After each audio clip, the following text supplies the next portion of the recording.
No chips, don't let the salad win. That's the message in terms of nature of the food, maybe, that we consume in Wales. It's Wrexham.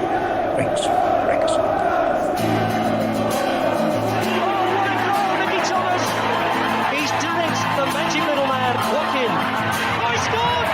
Steve Watkin has got a goal! Ball breaks for Foden, it's in early, as Rush likes it, and he'll chase it, he'll collect it, Ian Rush! Bennett, and that's a second for Wrexham. Well, classic, changing defence into attack. Conley! 1-0 to Wrexham, Carl Conley's done it! Trundle for options, put it back to Morels. Oh, it's a good save! Oh no, it is, and it's in the back of the net. Andy Morel. What a chance! What a goal! What a goal from Al Robson Carnham! Folks, good wicket kids up. Something special is happening here tonight. Wales are going into the semi-finals of the European Championship. Wanagate, Ferguson has definitely won it for Wrexham now. And here's Mendy! There's that race-class roar again! Saved by Foster! Wales are going to the Euros next summer. Wilkinson's wonderful Welsh women. Wales! Wales have done it! They've reached the World Cup! It's him again! Champions! Wrexham are promoted! They have their storybook ending! The first team in history to eat more chips and not let salad win. Hello and welcome to the Eat More Chips podcast, the official podcast for one of the most recognisable flags in the Welsh football supporters universe. No Jamie this week, as he's away filming a commercial for Viagra, following his newfound fame from the documentary. But in a week when the Berserky Park is home to a much-loved fountain featuring canine sculptures that shoot water out of their mouths. But now there's a new dog in town, or rather, a new Doug in town. Thousands already have flocked to the Toronto Park to catch a glimpse of a beaver sculpture nicknamed Doug. This is part of a World Cup themed contest. The Great Beaver Quest challenges participants to find 51 beaver statues on display in the city's Old Town Toronto neighbourhood. Old Town is about 2.5 miles from Toronto Stadium, which will host 6 World Cup matches starting Friday when Canada, one of the 3 host nations, take on Bosnia-Herzegovina. With city officials expecting 300,000 visitors to descend on Toronto over the course of 3 weeks, Posner said the beaver hunt is intended as an enjoyable diversion and will encourage tourists to get to know the neighbourhood and its businesses.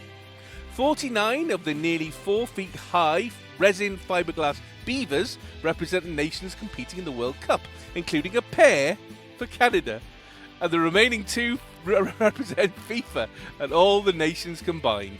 Each of them hand-painted by different local artists. One of the Canadian beavers is Doug, who sports a Canadian-influenced soccer uniform layered beneath a red flannel shirt.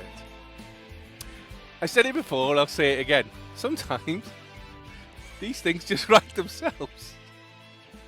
On the hunt for beaver? Well, this guy has got a nose for it. It's Daz. I mean, you know, I always think of Naked Gun, where it's like, nice beaver, and he goes, thank you, I stuffed it myself. And I don't know what you're referring to, but then they have this, you know, taxidermy, beaver, and it's I don't quite get the joke. But yeah, how are you, mate? You all right? Good, thank you. Yeah, and it just makes me laugh because obviously we had a friend at college who used to call Beaver, and it always makes me laugh because we know exactly why she was called Beaver. Anyway, moving on quickly. So, slot machine out, Daz, and ex-Bournemouth manager Andoni Iraola takes over at Liverpool. You being a Liverpool fan, you've not commented on it yet. Thoughts? I disappointed and yet also excited. I think I'm not gonna be one of these that said I never said slot out. That's the key. Let's start with that. I've never been one to say he needed a go. I just felt it was getting very hard for him and his position was getting a little bit more under threat. But I just think if you win the league and you have to deal with all of what happened with the shocking death of Thiago, with injuries. You spend 100 million on a player and then he gets injured virtually in his first game, and you just think like he had some tough breaks. And so I do feel it was unfair. However, it appears he'd lost the dressing room, and when a manager begins to lose the dressing room, it's really hard for them to come back. So for the good of the team, I guess that's what the management have done, the ownership, and it's not something that they normally do. I don't think they've sacked a manager in this way. No, not for a long time. I can't think of No, not at all. Long time. Not at all. I mean, you've lost a couple of influential players as well, haven't you? Some of them. Some might say, well, maybe that's a good thing because, as you say, he'd lost the dressing room, and those voices were probably quite influential. Not going to say it is. I mean, Mo had obviously spoken out in particular, but I think his better days were over, and I think Slot was kind of the one that unfortunately had to, show him the door in that way, and basically said he's not the player that he once was. So it was just on Slot's watch. So that's a bit harsh. I think Robbo could have stayed for another season. I thought he's been phenomenal, and there's a couple of other players sort of further down the fringes.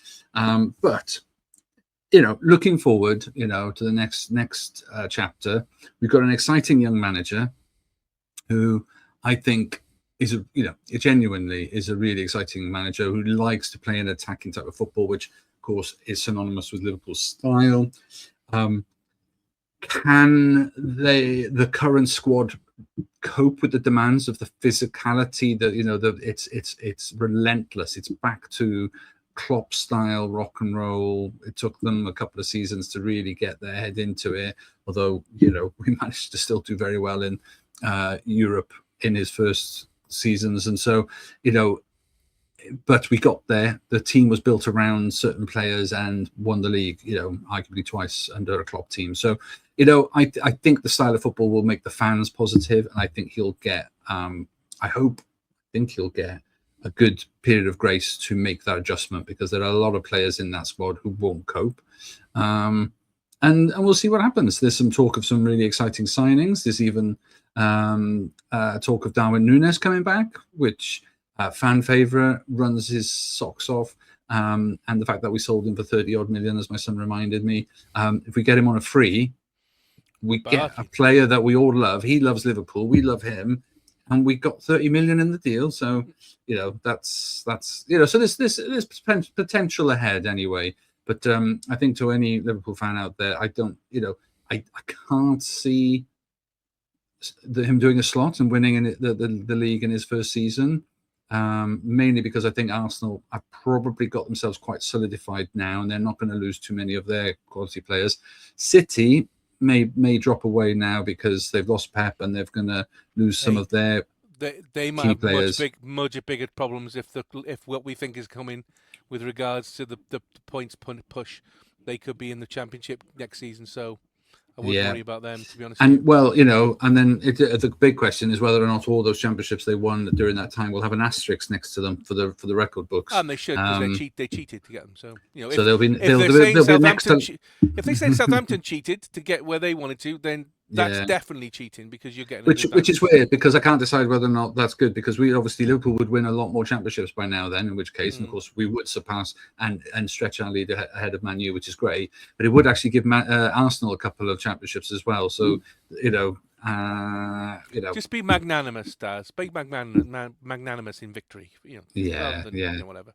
But anyway, I mean, I think it's going to be a huge upheaval, isn't it, in the Premiership next season? Because there's a lot of turnover and new managers, a lot of change and whatever. So it'll be interesting to see where that comes from that point of view. Welcome to Wrexham review this week, because Daz has not seen any of them yet. No, Daz. Okay, all right. So let me. I think I explained it before. We, as a family, particularly myself and the girls, have watched every episode, and we've quite enjoyed watching them together. So we all thought we'd wait for this new series, and it's all very busy at the moment. There's exams. I've been working away. There's lots of. I'm getting the sense that they're not in a hurry to start, and I'm wondering if they probably feel like they're done with it. And this comes back to one of the things you said right at the beginning of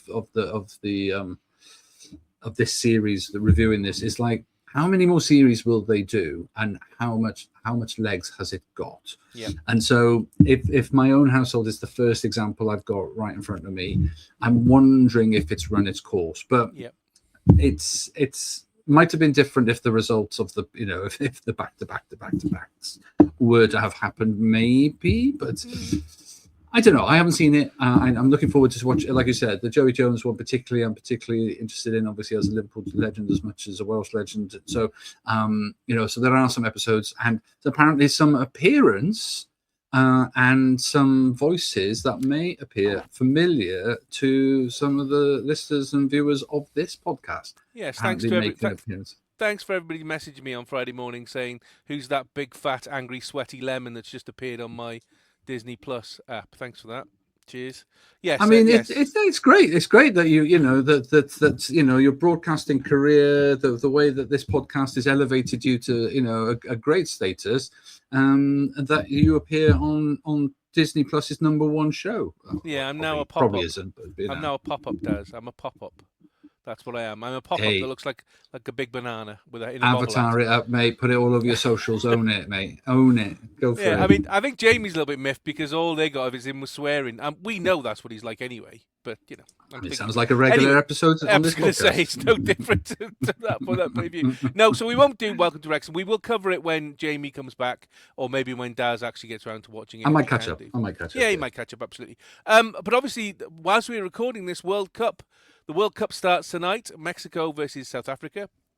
Just got it on in the background. Mexico have just scored, so they're 1-0 up already. I mean, Daz, a long 38 days ahead of us. There's been a lot of controversy, however you want to say it, with this one.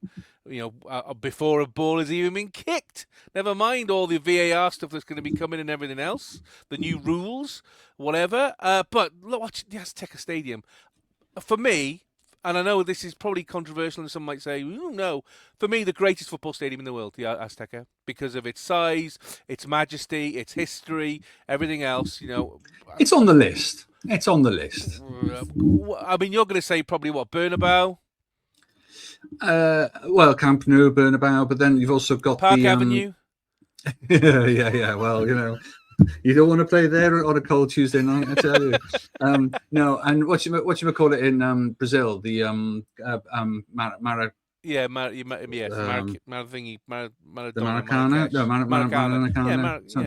That's got to go down there as well as one of the greats. And of course,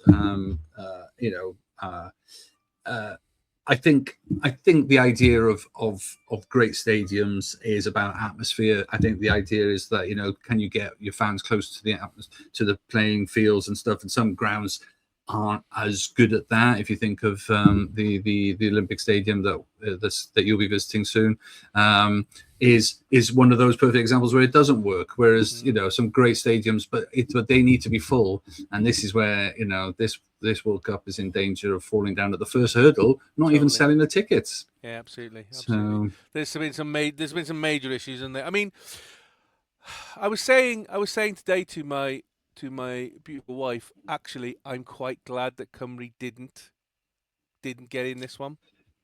There is a perverse part of me that agrees with you. Yeah, even though, and I was saying to you earlier, and we both, gave out before we started, 10 years ago exactly to the day today, Cymru beat Slovakia 2-1 in Euro 2016. That makes me feel so old. Because you were there. Were you there? Were you at that one? I was. Yeah. I was there. Yeah. I was there. I mean, yes. I don't feel old. I feel a loss that we have had some great times though since. Obviously, it's not the only tournament we've qualified for. We've even made it to a World Cup since. It's just my regrets are that those tournaments didn't go quite as well. But then that's because they were rigged in favour of, I'm going to say it, England doing really well. When there was the all-European, pan-European thing, but as long as England got to play at home for most of their games, then that's okay. Still choked in the final, mate. Still choked in the final. Whereas we had to go to Azerbaijan, to Italy, to Azerbaijan, whatever, and it just so that was never fair. And then Qatar was Qatar. I mean, it's just an impossible environment to play in. Which sounds like this, it's similarly hot and horrible out in North America at the moment, but. No, I think the politics of all of this makes me feel like I'm glad I'm not there. I certainly don't think I could have afforded it. I mean, as much as I had a pipe dream that I was going, and of course, the family looked at me and went, "Yeah, you will. Of course you will, Dada. Oh, yes, you keep thinking like that, you nutter." And there was no way I was going. But I'm so glad because the prices are ridiculous. It's going to be I imagine it'll have lots of praise for various things, and then but the things its negatives are way out.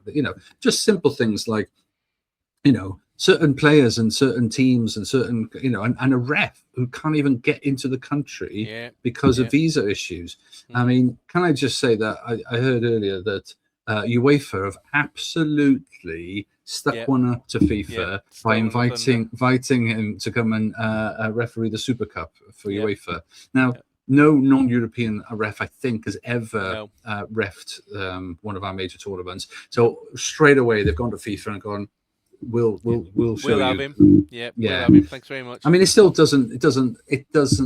That's not going to make up for the fact that Africa's best and most recognized and most not revered, but celebrated, prestigious, but celebrated as being the best referee in Africa, a country where they're trying to get the game, South Africa hosting it, in the past, and they're trying to expand the game and make sure that AFCON calamities that they've had before, and you get their number one ref and you turn him away because he's some sort of security risk. But just pat him down at the airport before he leaves, and then pat him down again. It's just according to the Lex Luthor of FIFA, everybody's got to chill. Oh, I know. Everybody's got to relax.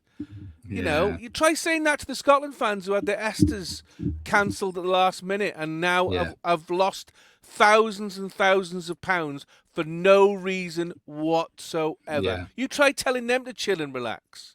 Yeah, it's outrageous. It's an outrageous joke. An absolute joke.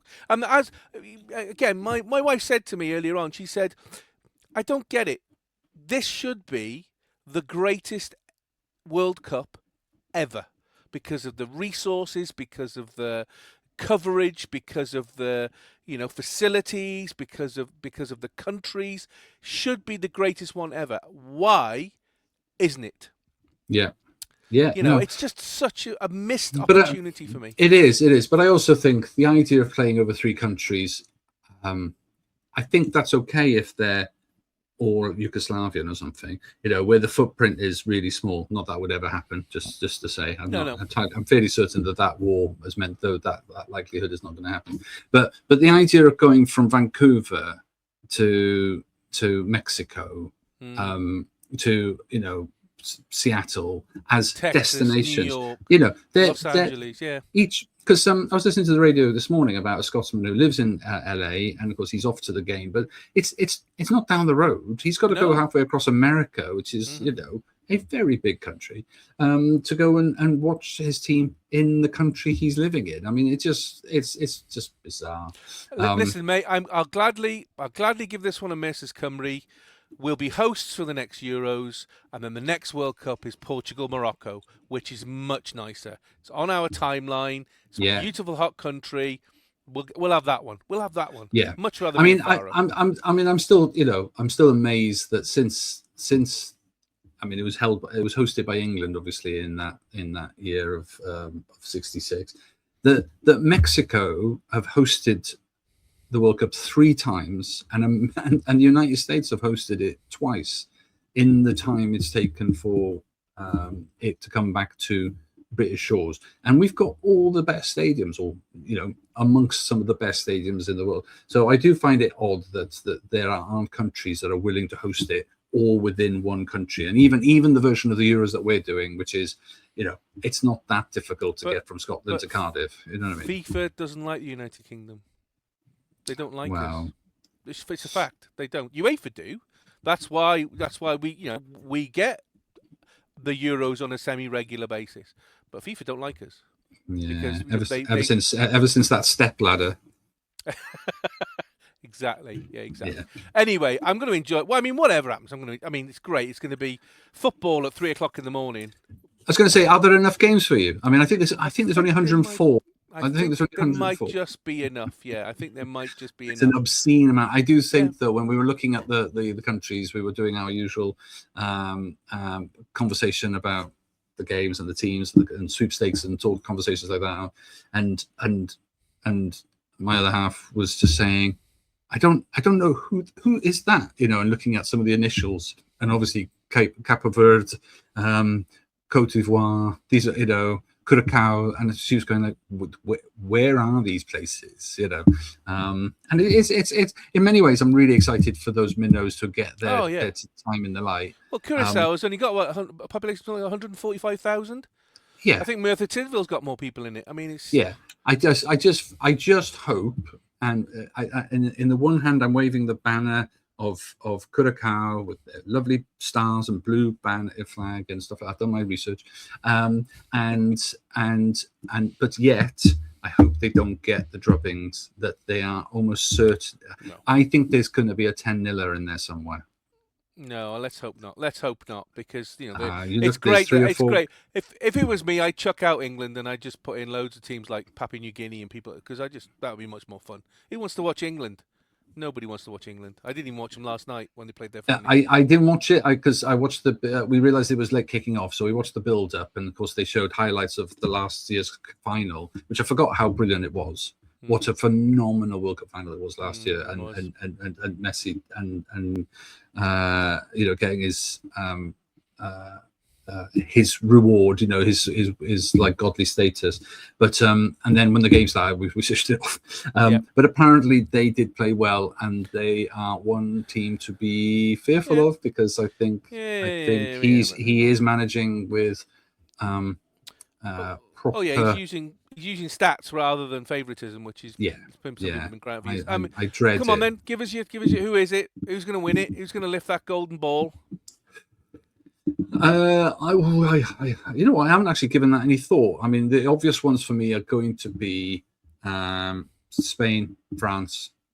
For me, in terms of Europeans, I think they're still phenomenally the two best teams in our country, in our conference. Argentina probably still have a good chance. But they're still pretty much the. I know, but it's still pretty much the same team, and they were good. They were good. Yeah. I would like to see a better performance from Brazil this year, but I do think it's likely to be between England, France, Spain. I think it's going to be a European. I mean, Brazil are not on form at the moment. They were very lucky there were 48 teams in it, or they would have struggled to qualify. Yeah. And no, I just want them to do well, just for the history of it all. Can you imagine winning a World Cup without Brazil? That would just be weird. I agree with you. I think I've put down France. I think they're going to do it.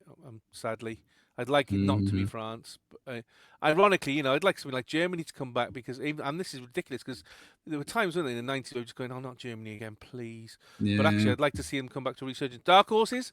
Any dark horse team you think, do you know what? They might go far? Norway. Mm-hmm. Mostly great photos by the press team with them all dressed as Vikings. Vikings. Yeah. Brilliant. No, I think when you've got a goal machine in somebody like Erling Haaland, I don't think you can write them off. So they're a ridiculously sort of weird outsider. You can forget probably the Belgians have had their golden era, so they're gone. But I mean, it's still a strong team, but I just don't see that happening. Nope. Portugal have got a lot of good players in a lot of the teams that did well, like PSG and all of that kind of thing. But they're carrying Ronaldo to one last effort. He should have been red carded and shouldn't even be playing in the first game. Yeah, but also the Portugal are better when they don't pick him. So see if they can be strong enough to do that. I think it's likely to be one of the obvious, one of the more predictable teams. Keep your eye on Japan. Okay. I think they're a definite dark horses. Japan. They've been very, very strong in the build-up, and I think they're starting to reach their peak, their zenith that they promised for a good 15 years. I think Japan are the dark horses. Okay. Home nations, obviously. I mean, I'm like you. It's interesting. It depends, because the way that it works with England could meet Mexico in the Azteca in the last 16 if things go according to plan. So that means they'll be playing 1.5 miles up in the air because that's where they are elevation-wise. In the Azteca, full of Mexicans, I think they'll be very, very tough. If they get through that, then I think they'll probably make the final, sadly. Yeah. What about Scotland? I think they're going to have a great party. Well, they always do. I think yeah. I mean, I know a lot of Scots are saying, "Can we please stop? Just keep going on about the fact that we're there to have a good party." Well, stop singing the song, and then maybe we'll believe you. But actually, I do think you're there for the party. I wish I was there for the party with you because I think it would be good crack. Oh yes. And I think they just need to enjoy the moment in the way that we did. And you never know; they might get through. I'd like to think they get out of the group. I think, but whether or not they get through another round or two is. I don't think they've got the strength in depth, but when you've got the mighty Meatball, as your captain, and McTominay, who was arguably one of the best players in Italy, or the best player in Italy last year. So they've got chances to win games, but I just can't see them winning tournaments. So. And Wrexham's Dom Hyam hopefully will make an appearance at some point, which would be great because I think he's kind of reserve defender. Yeah, that's the other thing about a lot of these little teams as well. Little nation teams, though. I mean, I think one of the players for Capo Verde is the captain of Shamrock Rovers. So it's the kind of thing like you've got players who. League of Wales teams were probably playing in the first round of European qualifiers against is at the World Cup. Now, that's where I worry, though, that's the level, and therefore that's why I think a 10-0, 9-0, 8-0, something like that won't be off the cards. Watch this space. I'm worried because that would just make a mockery of a little bit of the expansion because it's all very well in being inclusive, but if it's you've got to maintain a certain amount of standards and stuff like that. But it's a lot of games and a lot of weird times of the night. So yeah, you're right. It's going to be exciting. But yeah, plenty of choice.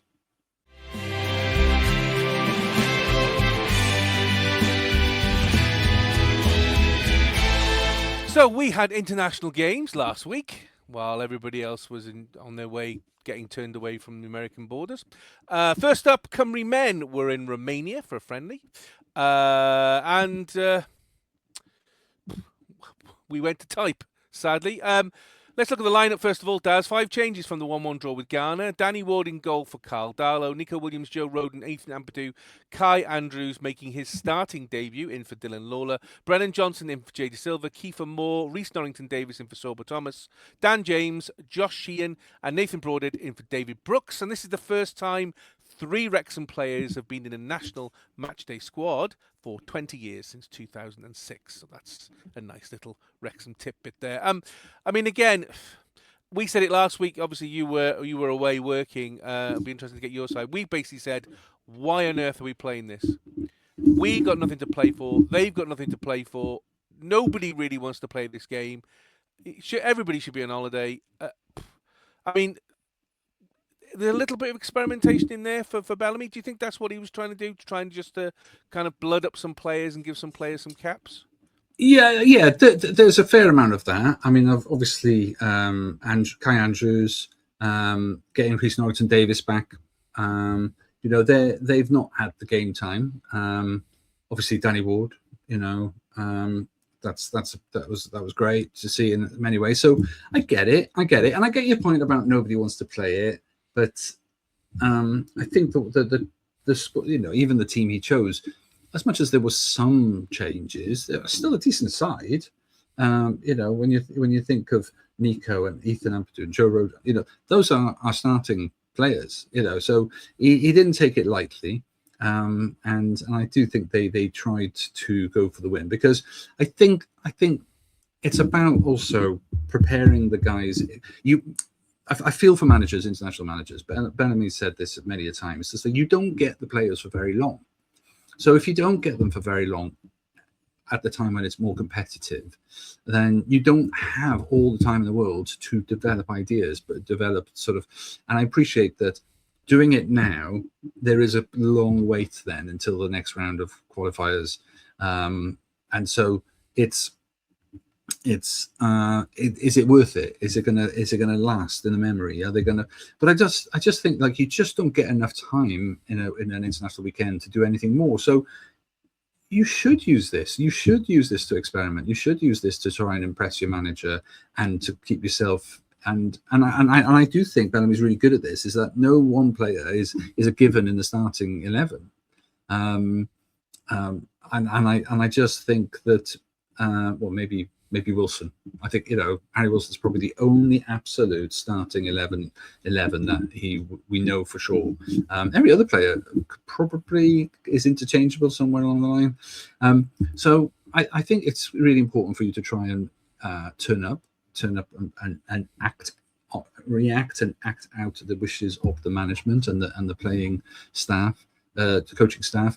So I thought I saw enough from them, certainly that they did turn up. So I do think it was worth it. I think we have to make the most of it. I appreciate some of them had already started writing their postcards from the beach. But it's a long season, but it's a long season for those in the World Cup. I mean, God, some of them have played a lot of games. I mean, absolutely. I was just thinking about Virgil van Dijk has played every minute of every Liverpool game in the league. It's like he wasn't subbed, wasn't dropped, and so he's played a lot of minutes, and yet he's going to go and captain his national side.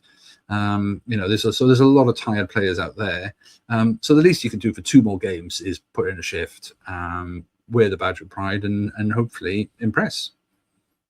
Well, as it seems, the trend of late, a bright start from Cymru, as they fully dictated the opening stages with Ethan Ampadu, Brennan Johnson and Kiefer Moore all having early chances. But they were fortunate not to be punished for failing to make most of those opportunities when shortly after Tudor Baluta drilled at Danny Ward, Muntunu unleashed a pile driver into the net, only to be wrongly denied by the offside flag. I mean, did you think it was offside, Daz? I mean, it was close. It was close. I mean, it's one of those where you think in the traditional camera angles, can you tell it looked onside? But we have also seen those once you put the VAR lines in and they pick the right part of the sleeve and the right bit of the toe to sort of line up, and you never know. But I think we got away with one there, and I still don't understand why there wasn't the technology to sort this out anyway. Because when it doesn't matter, they don't put the technology on. That's why. So it didn't matter, did it? That's the thing. I mean, it's just ridiculous from that point of view. Ward then recovered from his own error to tip over another Montenegro effort before Nikolai Stanciu curled a free kick agonisingly wide to bring an end to an entertaining first half. I mean, that first half, Daz, for me was kind of frustrating because, again, I thought Cymru would making some great plays, great connecting play, playing with pace, playing with precision. And again, final third, just letting us down on a regular basis, just breaking down that final third and then getting caught on the break. And the one thing that Romania are very, very good at is hitting back on the break. On the counter, yeah. Absolutely. And you can see we were struggling from that point of view. Yeah, and I don't know whether it's Bellamy's kind of thing, because obviously Bellamy is all about, he says, doesn't he, don't slow the play down, keep the ball moving, keep the ball in play, go forward.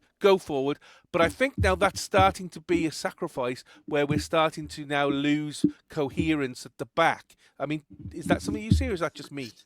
I could, when it works, and it works really well, and you get early reward for it. So say now you do score reasonably early, then there's a lift, and you can keep playing that way, and it feels like that energy, you almost feel like the adrenaline is there.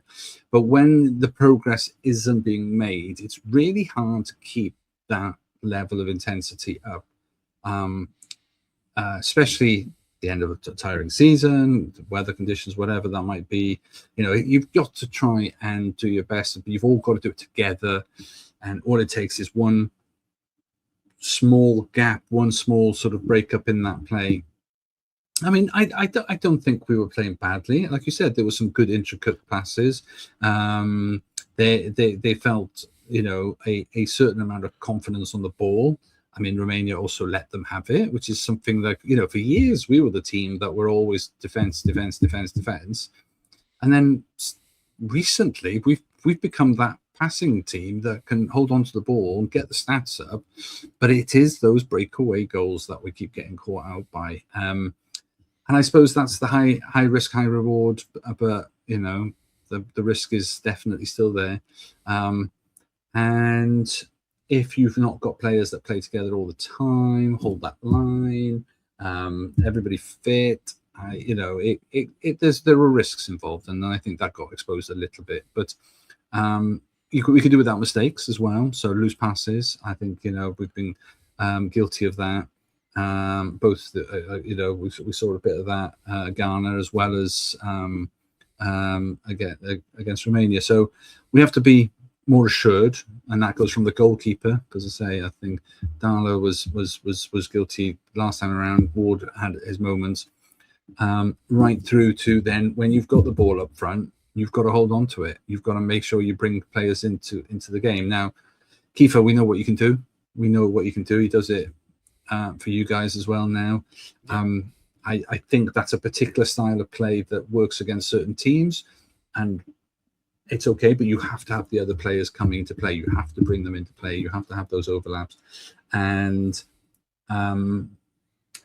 it's weird because you think, like, if you look at the list of them, like when you think like Brennan Johnson, arguably our most recognised, most accomplished. I mean, I suppose he's won a European competition in more recent years. Yeah. He's played at the Premier League at the highest level. He's probably our most highest, achieving. And yet, when he plays for us, he's not quite. So I'm not sure whether or not we're using him properly. So we need to get those players playing better off the big man. Or we go back to what I think is our strength, which is when we're absolutely free-flowing, 3 red arrows straight at you in something like a Wilson Brooks and and Dan James, even Johnson as well, but just when it's relentless, when they're playing at their top form, we're actually quite a difficult team to beat. And as long as we've got everybody fit at the back, because when you've got Ampadu, when you've got Rodon, when you've got Ben Davis all fit, we're pretty hard to beat. We lose 1 or 2 or out of those combinations, and we look a little bit more vulnerable. Absolutely. Dan James and Coman both had efforts early on in the second half, although the latter made his mark just 7 minutes after coming off the bench. The hosts attacked Cymru's right flank, and Darius Olaru picked out Coman, who had space around 10 yards out to coolly slot beyond Ward. I mean, this was so poor for me defensively, just not keeping, giving too much space. You can't give these guys at this level that much space. I know it doesn't seem like a huge amount, but they're too good. They're too good. And, the important thing, Matt from Racehorse Scramble always says to me, first thing, stop the cross. They didn't get anywhere near him. I mean, I just found it frustrating, Daz, considering the play that we'd done up to that point.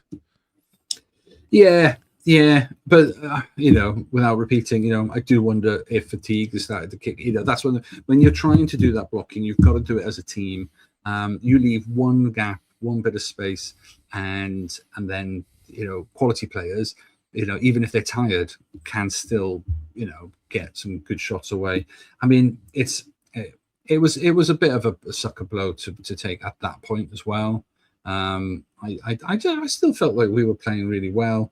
But you just can't give anybody that kind of space, and we were relying on the last ditch blocks, and and the risk of deflections is always there and things like that. So you've got to be closer. You've got to make it harder, make the shot not an option, and then hopefully the mistakes keep coming. And if they're taking more wild speculative shots, but they've got to get round players, then you get possession back quicker.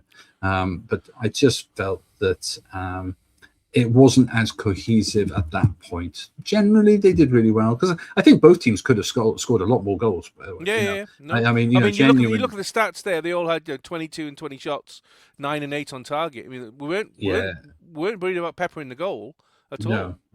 No, but I think both teams are guilty. If you're saying, how many were on target, I mean, is 50% enough? Well, just under 50% for both. It's arguably not. You could say you should do better than that. To get that many away, both teams, that just shows you the whether it was the confidence or the desperation, I'm not sure, but there was the potential for a lot more to go in, but the substitution makes a difference, and I think that's what helped. You're absolutely right. Cymru needed that spark. Bellamy sent on Connor Roberts. Great to see him back. I think he's a key player for Cymru. Lewis Kumas and David Brooks with an hour gone. The changes reaped instant rewards as James charged up the left flank and floated across, which found Brooks unmarked at the back post as the Bournemouth ace levelled proceedings with his 7th international goal. What a great... It's the cross that makes this for me, and it's what Dan James... I think you've said it before. When Dan James is on, when he's on form, he is unstoppable. The problem we have is that Dan James isn't always on form, and as you've said with players, if those players aren't playing at their best, then things start to fall away. But that cross by Dan James was absolutely pin perfect. Yeah, and I actually think that it's not just the cross. And I'm trying to remember who's making the run through the middle. Somebody. It might have been Connor. It might have been some. But somebody's coming in and is drawing that left back and that central defender. And because they come running in, they just pull the defensive line back a bit, creates that space for Brooks, and fair play to Brooks, to be able to, finish that in style with the volley that he did. It was, fair play, awesome stuff. But yeah, it was a moment of class, of quality, and I think the least at that point, I thought, right, we deserved a result in that sense, because I think they had enough chances to deserve it. So yeah, to not hold on to it was really frustrating. Sadly, Daz, this has been, barring a couple of games, this seems to have been the run for me. This seems to be a nasty regular thing that's starting to happen. I mean, after pegging back Romania, Cymru pushed for the winner. With Tarnovo denying Kumas and Cameron Congreve in quick succession. But Romania found the net for a second time as Rust nodded Matej's delivery into the net, and after Matej then struck the post, Kumas was superbly denied a second last gasp equaliser in the junior international camp as Rust blocked his goal-bound shot. That ensured Romania were able to celebrate after earning the legend that is Georgi Hagi his first victory after being appointed as Romania's boss in April. Cymru are now without a victory in 17 away friendly matches, a run that stretches back to November 2008 when Bellamy himself scored the only goal of the contest to earn his side a 1-0 win over Denmark. Yeah, for me, Daz, you fought back to get that equaliser. You're away from home. Things are tough. I understand you maybe have to push for a winner, but do you have to push that much? That I think they just took too many chances, too many risks. They knew that they're a bit porous at the back. We've seen this for the last 18 months. And we know how dangerous Romania are on the break, and yet we still took those risks. Was it worth the kind of risk and reward, do you feel? Or do you think Cymru should have gone, do you know what? We need to just sit back. The problem is that's not Bellamy's way, is it? No, and I'm not totally sure we've got the players to do that sometimes. I don't think I think going forward was the right thing, because it was a friendly, so there's, really what is the damage here? Okay, there's an annoying stat about not beating Romania, and obviously having not played for them for so many years, it would have been nice to have got past that stat. I appreciate they've not had some strong results for a while, so they weren't the cert, like in terms of a tough team to beat. Yes, they hit the post. Yes, I mean Kumas, if he takes that shot first time, he wrong foots the defender and the goalkeeper. He comes back onto his right foot, and if he takes it first time, I think that goes in. But he takes an extra touch, which allows Russ to get across to stop the, so that's really frustrating. So we could have had another one there. I just think these are important lessons. I do think they're important lessons. I do feel that from friendlies like this, you can learn lots of things, and try to be the team you want to be with that, managing the as to say, what's the impact? What's the outcome of this? Well, nothing really. Like you said, it was a nothing game. But playing in I was impressed by the numbers of crowds that they had, considering it was a dead rubber. They were well turned out. Haji, great player, one of the greatest, and certainly obviously the greatest Romanian that's ever played the game. But he's a great player and a thorn in many a side. So to for him to come back and take up his the management, I think it was a really good test. And I don't think we should be too downhearted. I think we just have to absolutely make sure we learn from this.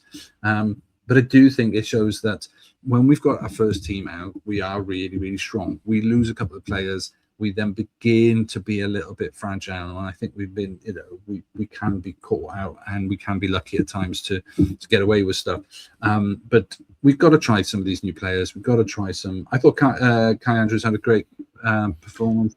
I think he was one of the best rated Cymru players out there, I think, to be honest. So he did incredibly well. Yeah, and so that was really exciting, because that's a young prospect who's done really well for his club. So I'll be looking forward to seeing what comes of him.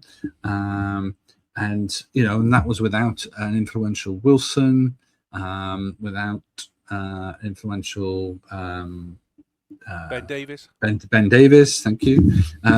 So I do think there's some room for improvement, but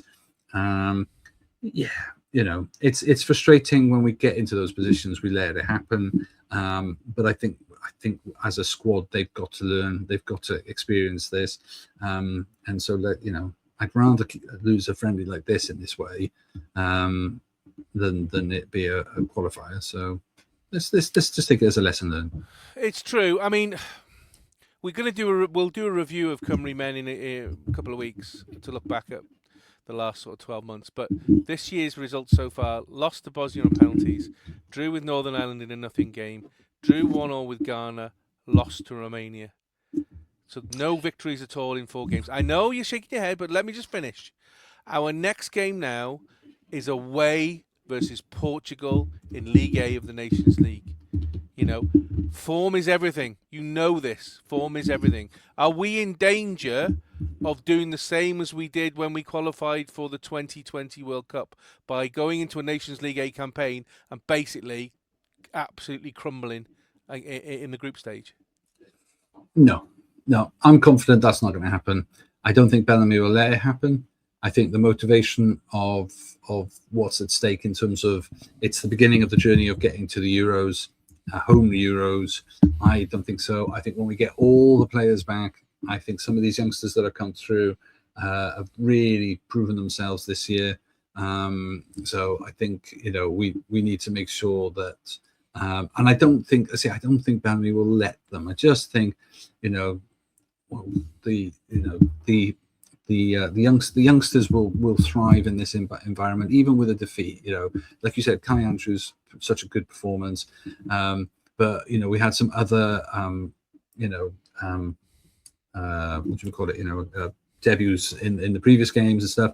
So I think it's about building that squad, because we won't have Ben Davis for much longer in top flight. I mean, there's a good number of players that are probably at peak in that sort of 27, 28 range, and that includes Wilsons and things like that. But that's one more tournament down the line. This is it. They'll be in their 30s, and we're going to be really struggling. So we need to make sure we start building on the squad depth, giving them all the game time they can. And playing away in hostile environments like Bucharest is good lessons. It's good lessons. Yeah, no, I understand. And if we want to peak, Euro 28 is where we need to peak, where we're one of the hosts, definitely. Because you then got that extra host thing behind you. You get that extra 5-10%. Oh, you want to be opening that tournament, because the first game is going to be at the Millennium Stadium and Principality Stadium. Yeah. I don't like it. No, I know. And if you want to be in that opening game when all eyes are on you, and hopefully the results go in your favour as well, and we've got a chance to be, the first nation team celebrating and have that red wall in full voice have the stands absolutely chocker and red, and it'll just be such a good advert, and it'll be a case of I was there kind of thing. It'll be great. It'll be great. So it'll be weird though being back in the Principality watching Wales football, because I know we've not been there now for so long. It takes us back 20 years when we used to fill out the as it was the Principality then. So we did, and I know we've had a taster of it not so long ago against Spain. We went, didn't we? And it was that again because it was a friendly. It was a very weird atmosphere, but very odd. But watch this space. I think we'll play a few more games there before the tournament if we do qualify. Yeah, he did say that, didn't he, the old CEO? So yeah, that's probably going to happen. So after the men played, double header for Cymru Women. Friday saw them travel to Montenegro to take on the bottom of the table side. This one was a real tough watch from beginning to end, and we'll explain why in a second. But I mean, from a starting lineup, I think Rhian Wilkinson kind of shook the box a little bit here and mixed it up a little bit. So Middleton Patel in goal, Gemma Evans, Sophie Ingle, Maisie Davis, who I've got a lot of time for Maisie Davis. I think she's a great player. Elise Hughes, Hannah Kane, Rachel Rowe, Esther Morgan, Ella Powell, Carrie Jones captaining for the first side, and Fionn Morgan. There was a kind of a sense to this one, Daz, wasn't there? Of again, we're going to just do a little bit of experimentation. Knowing now what we know, did that bite him in the behind? Do you think, or do you think this is the game to do that? Yes, I hear what you're saying. I mean, in hindsight, obviously, there's a lot can be said about it in hindsight. I think this was probably the game to do it.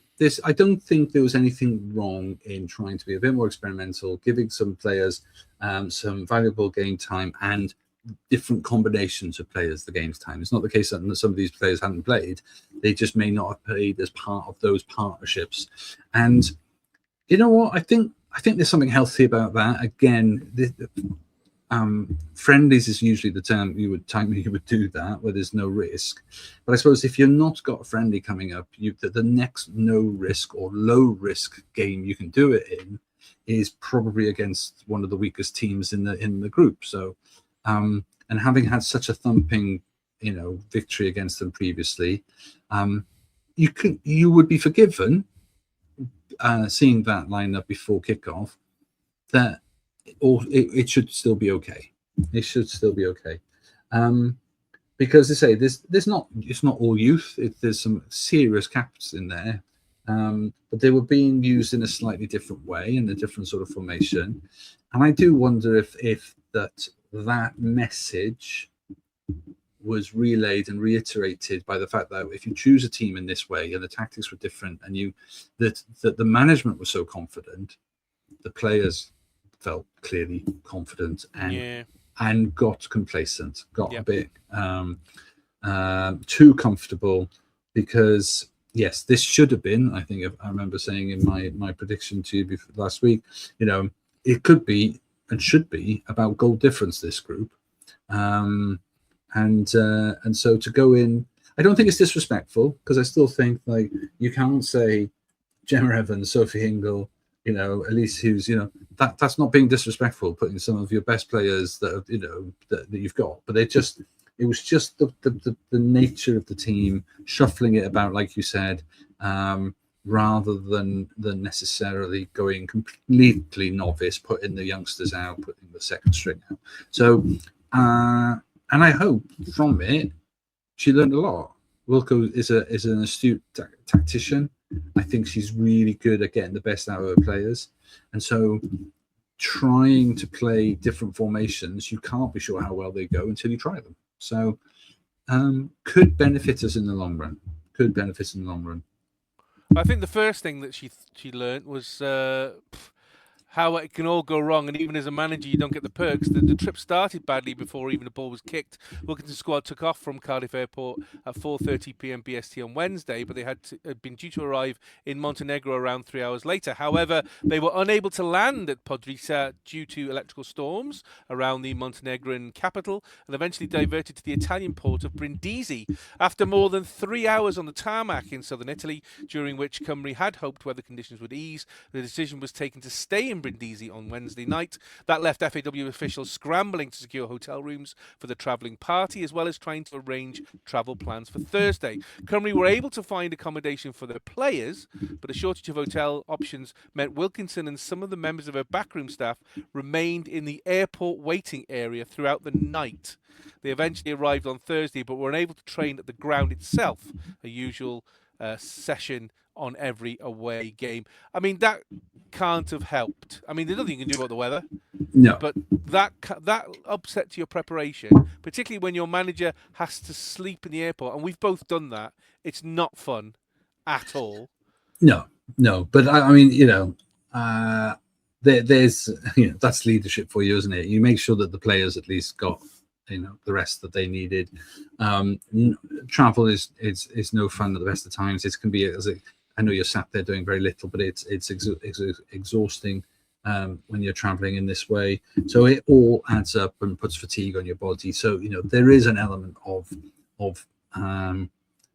poor preparation, and I don't know how much missing out on getting your slot at the stadium really makes a difference. I think for a team of this quality, they should be able to turn up in any ground and told what to do and get on with it. But you can't underestimate how draining that process would have been taken. I mean, we're seeing it now out in America, games being postponed because the weather is inclement and they get thunderstorms all the time. So it's going to be part and parcel. So again, is that a new lesson, a good lesson to pick up that it kind of shows like you've got to be able to be a bit more adaptable and not be so mollycoddled into we'll get you to the airport and the airport to the ground and the ground, the rest of us have to sort of suffer. So is there a way that this is a good preparation? I don't know. It just feels we can't put an excuse on it because I say it's not ideal. It would have had an impact,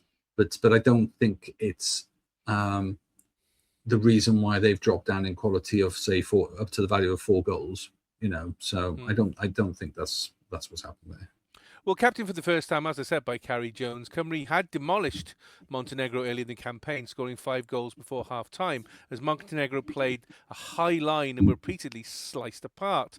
The pattern, though, this time was much different, as the hosts were sitting much deeper and doing a decent job of frustrating Cymru for long spells.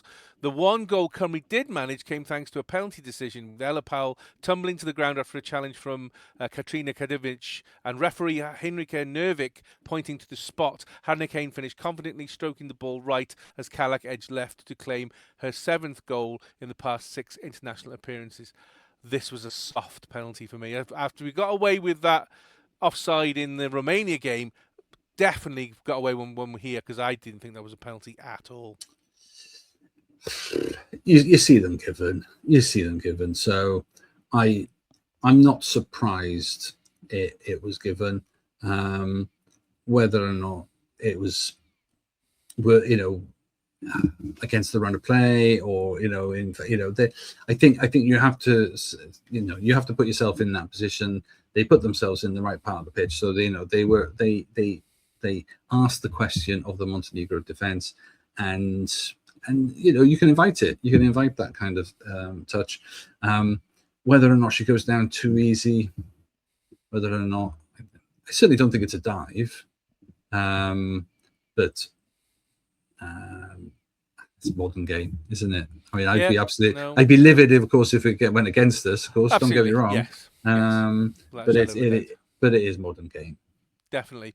Well, the league was almost wiped out right at the start of the second half when Desic poked just wide of Safia Middleton Patel's far post before Cymru came within inches of doubling their advantage when Elise Hughes lifted a shot over the goalkeeper. Beautiful little kind of pitch, only for the home skipper from Montenegro to clear it from under the bar. Kane slashed at the rebound wastefully over the top, with Cymru claims that Hughes' effort had crossed the line was waved away by officials. I mean, no goal line technology does. Why? Yeah, I don't know. This is a qualifier. This is a qualifier. Why? Yeah. I mean, I understand maybe VAR, but goal line technology is an absolute basic, surely. We've had this conversation before. I still don't understand why international football, by default, don't have that full stop.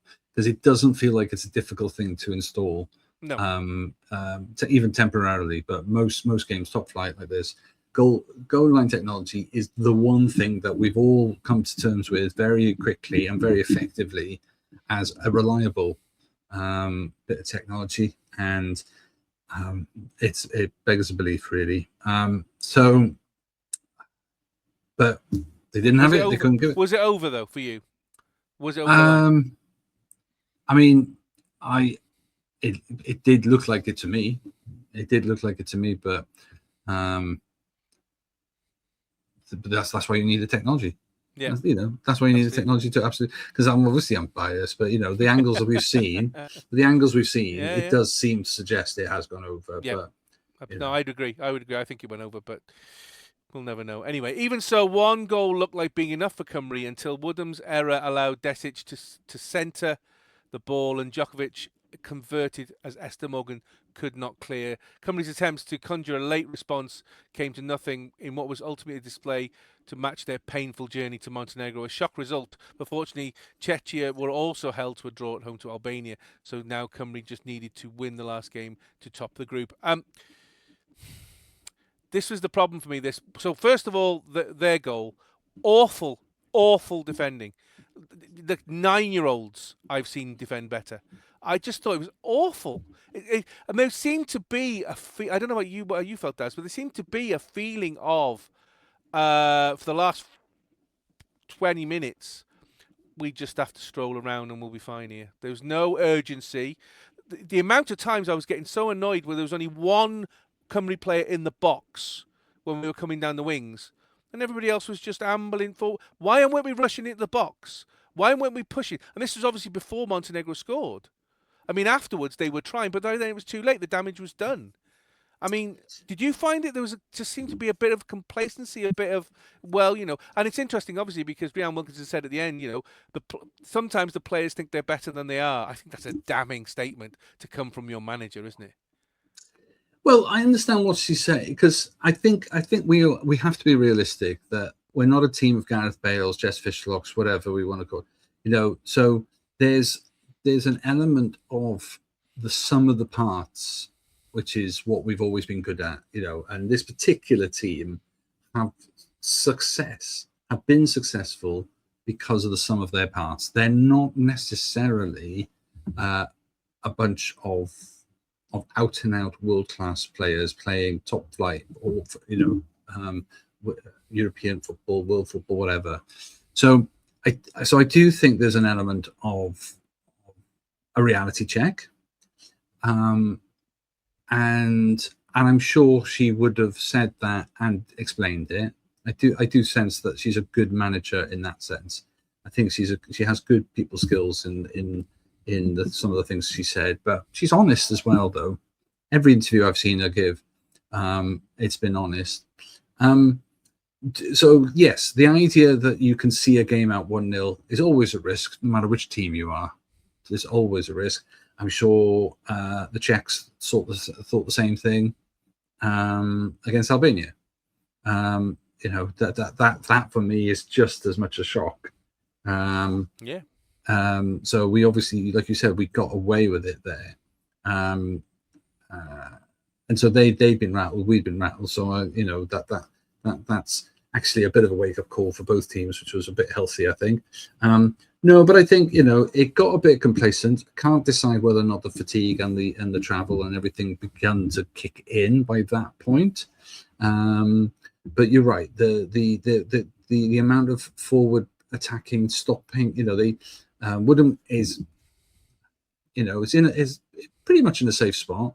Where Cymru's pushing forwards, trying to make an advance, and she loses it in a part of the pitch where suddenly it's 4-on-3 or whatever, 3-on-3, and a really good, confident cross and a well taken finish. So it was an opportunist goal. I'm not saying it's world class, but it's not just that for me, Daz. Right? All right, she loses the ball.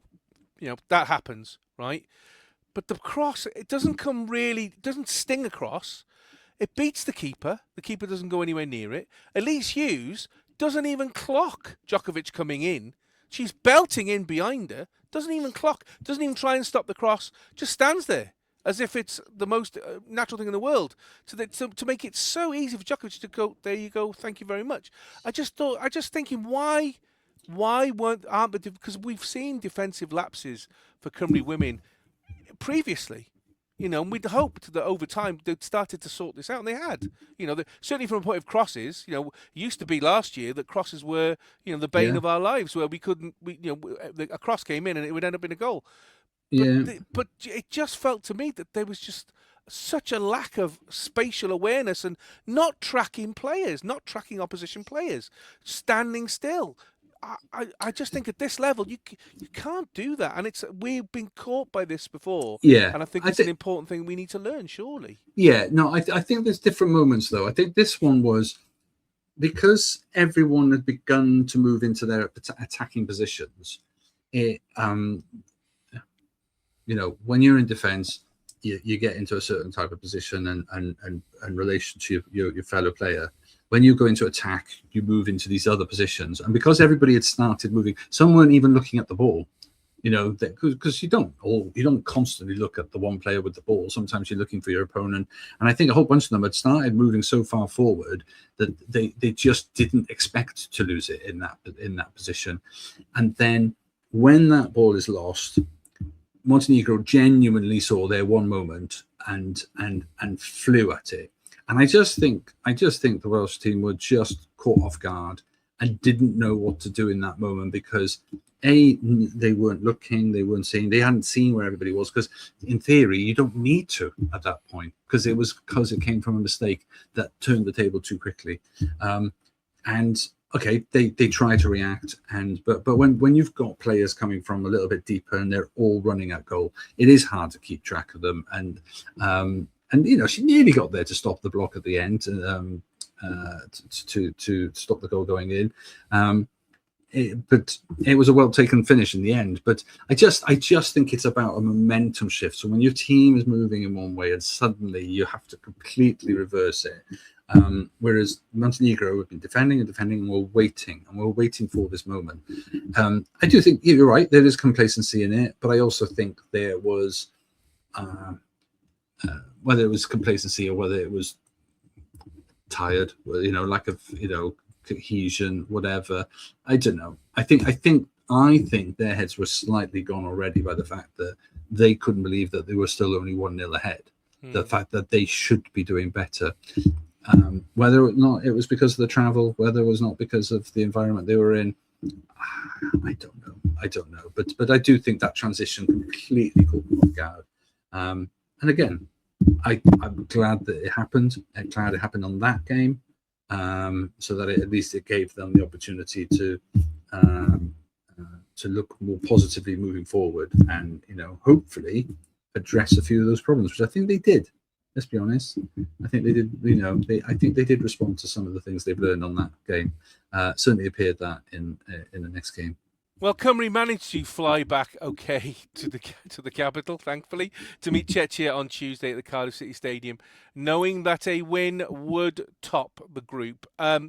Looking at the lineup versus Czechia, Daz, 5 changes from the draw with Montenegro. Lily Woodham in for Lise Hughes, Rhiannon Roberts in for Rachel Rowe, Kerry Holland in for Esther Morgan, and Hara James in for Ella Powell, Mary Griffiths in for Fionn Morgan. Change in formation. This for me is more like it. This is kind of, for me, almost now our top starting 11.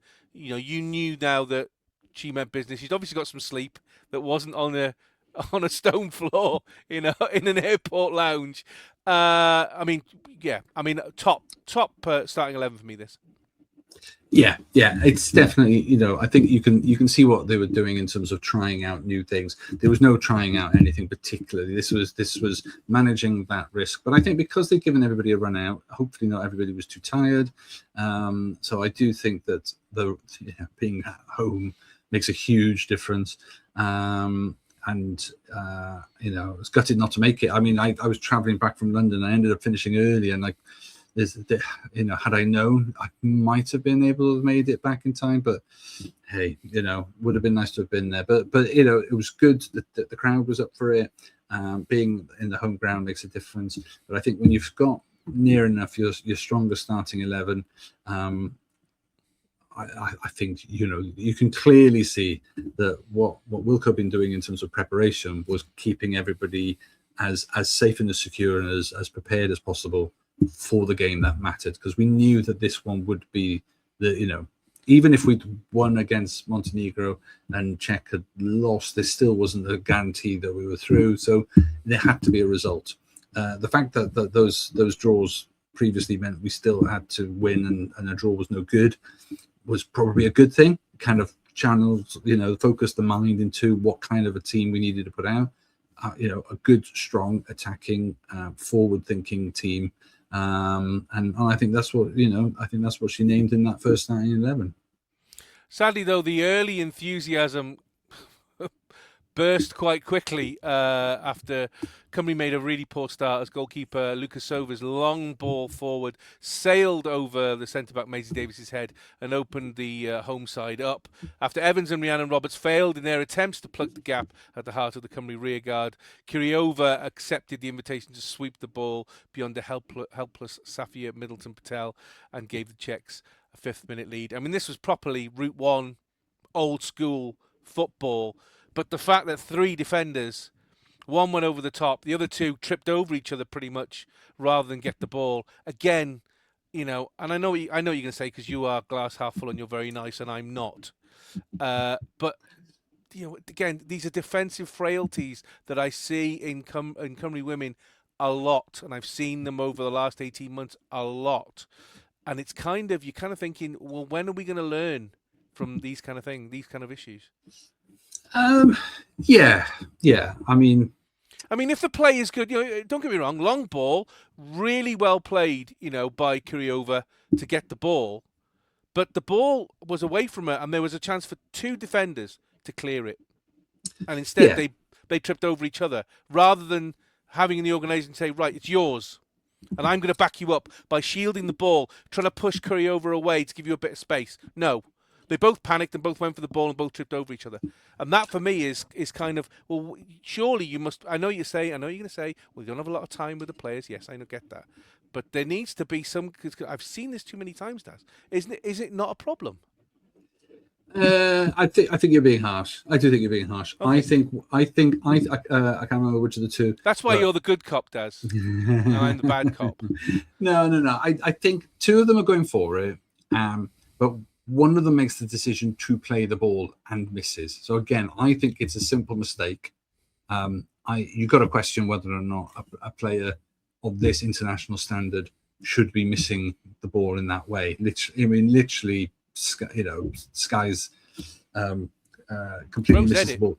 Yeah. You just want to make. Yeah, if you're in doubt, you just put it through. But somehow she's trying to play it through. And then runs into her own teammate, which means she can't recover. I think the mistake still lies for me at the very first bit of clearance, and of course the Czech player can't believe their luck that it's just landed in front of them, and then takes it smoothly. Still got the keeper to beat, but I do think it's just a simple one moment error. Now, excuse me, I think that's the question: is we can't have players of that level making those kind of mistakes. Now, whether or not a player got behind, I don't think so, because they're the ball has come over the top. You've got to track back. I don't think you can be fast enough to get behind and act as your second in case the first one misses. So I think in those moments you just have to make sure. I just think the focus has to be really positive, really clear, and you just take the ball and player, if that's required, in the same clearance. But you know what? There's the teams of the past would have their heads would have dropped at this point. Yeah. No, you're right. I do think here's what was actually going 1-0 down was actually an incredibly positive thing for us to do. Don't worry, Daz. My story arc redemption is coming. It's okay. I've learned. Okay. Welcome to Wrexham, so it's all right. Okay. Yes, Cymru did need to step up. You're absolutely right. And boy, did they do that with the likes of Kerry Holland, who for me absolutely out and out was player of the game for me. Wow, just wow. She's growing into such a fantastic. Because I know she's been doing incredibly well for Liverpool as well. what a player she's going to be. She is fast becoming the major future for Cymru Women, I have no doubt, because she is so influential. And as you said before about the men, when we have players like her missing, you can see it. Yeah, we feel it.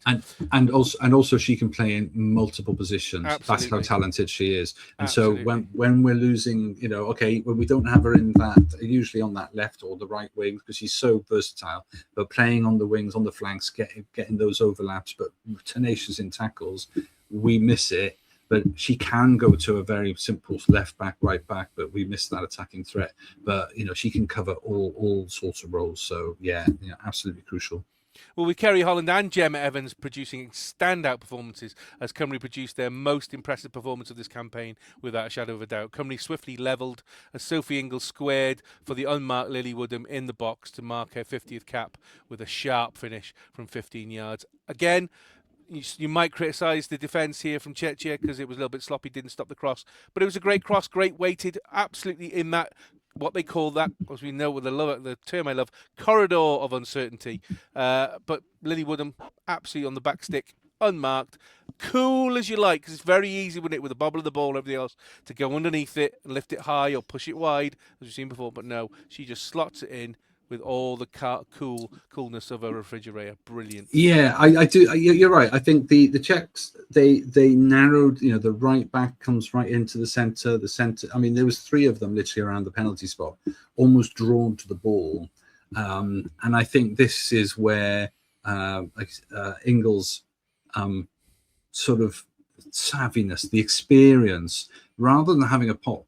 And you've got all of those shirts in front of you, just to take the moment, just to have the clarity of thought and go, there's an entire left-hand side of the pitch with not a single Czech player in it.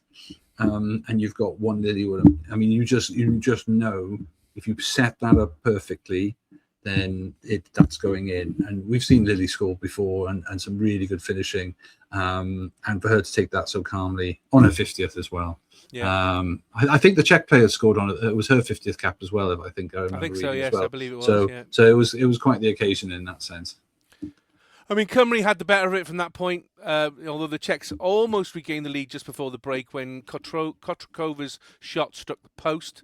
Very fortunate there. But Cymru claimed the lead. They rightly deserved, in my opinion, in the 49th minute when centre-back Evans headed in after Lukasova came off her line, failed attempt to claim Kerry Holland's floated free kick. And this is another aspect of her game, Daz. She plays so many positions, but her set pieces are superb. That free kick, absolutely pinpoint, right onto Gemma Evans. Let's not forget, it's only Gemma Evans' second ever goal, international goal. It's not as if she's a prolific goal scorer, but well taken, perfect time as well to take the lead. Yeah,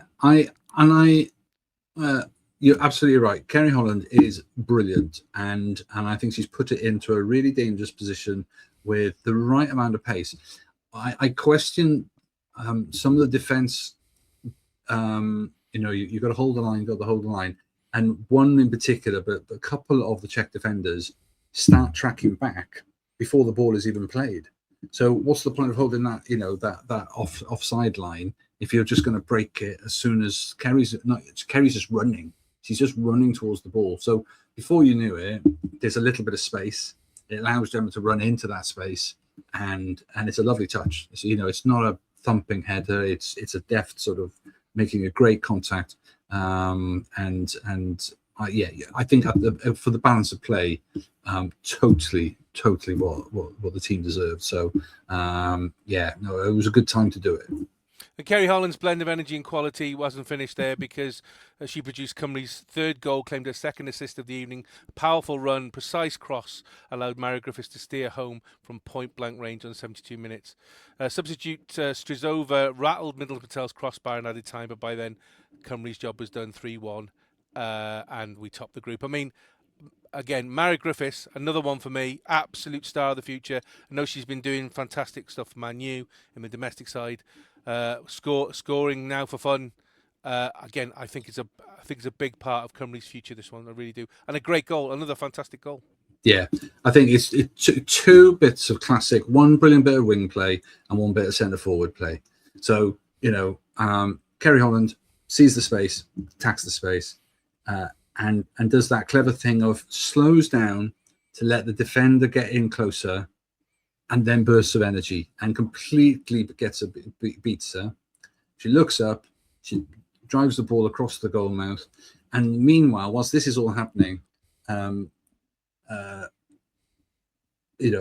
all number 9s should do, she's running towards the ball, takes the defenders towards her, then just drifts back and finds that little bit of space, and then when the cross comes in, Mara's basically just got an open goal then. But it's not an open goal it's not simply saying it's an open goal. Both of those players have worked the space to make the opportunity, worked the space to make them available. It's world class, and two, like you said, one is an up and coming star and really is kind of gonna, there's a lot of potential, and for as long as we can keep Kerry on and fit, we've always got a chance. I just think definitely player of the match, so a well deserved award at the end of the game for her as well. Well, we're definitely going to need a Cymru finished top of qualifying Group B1, which is great. First bit of that news, good news, it means that they get promoted back to League A in the 2027 Nations League, so they get to play with the top teams in Europe. I mean, Daz, this kind of, for me, is where we are at the moment. We're too good for League B, but we're going to struggle with League A to keep up, as we saw last year, where we got pretty much wiped out. When we played in League A last year. But it's important, isn't it, that we're playing at that level, because that's how we're going to get better. Yeah, and there's quite a few teams that are in that position. I mean, you only have to look at the Republic, who we beat to get to qualify for the Euros before. They're a team that are bouncing back between the two. There's a whole bunch of these teams that are literally passing each other and are all around that. So there is the cream of the crop at the top. I think depending on the group and how it gets drawn, they could just about squeeze and stay up, but the expectation will be that those top teams who they met in the tournaments, such as your France's and your Netherlands, and I mean, I still feel that that's such an unfair measure of their progress as a squad in a major tournament to have had literally 3 favourites in your group. It was never going to happen, really. So I do think this is an opportunity now to build on the several years of experience and okay, there's still a small group, but it's a group nonetheless who have got that experience of the draws against Germany or those games against Denmark, or we're part of the team that got that, that got to go to the tournament, and you've got this young blood coming through as well, who are now next generation. So it's quite an exciting time. I think beating Switzerland in that friendly was a catalyst. That kind of, for me, was because we've been taking a hammering up to that point, and I think that kind of was a bit of a corner turning moment for me, because it gave them belief. You could see it gave them belief that listen, we can do it. And it's great. We didn't get your comments last week because obviously you weren't here, but obviously Rhiannon Wilkins now signing a new 2-year extension to her contract. I think that's a shrewd move by the FAW. Yeah, brilliant. I mean, I love the fact that it's on both parts. One is we've got leadership there that recognises when they've got something too good to let go. So I don't know whether it was a decent pay rise or anything like that, but she absolutely deserves, because she has evolved the team and taken it on and built a real spirit. Meanwhile, you've got a coach who loves the job she's in. You can see that the way that she responds in interviews, the fact that there's the heritage, as much as it was convenient to begin with that Rhiannon, with a good name Rhiannon, wanted to manage Wales, but has never really been anywhere near Welsh football, and yet actually more than proven herself to be a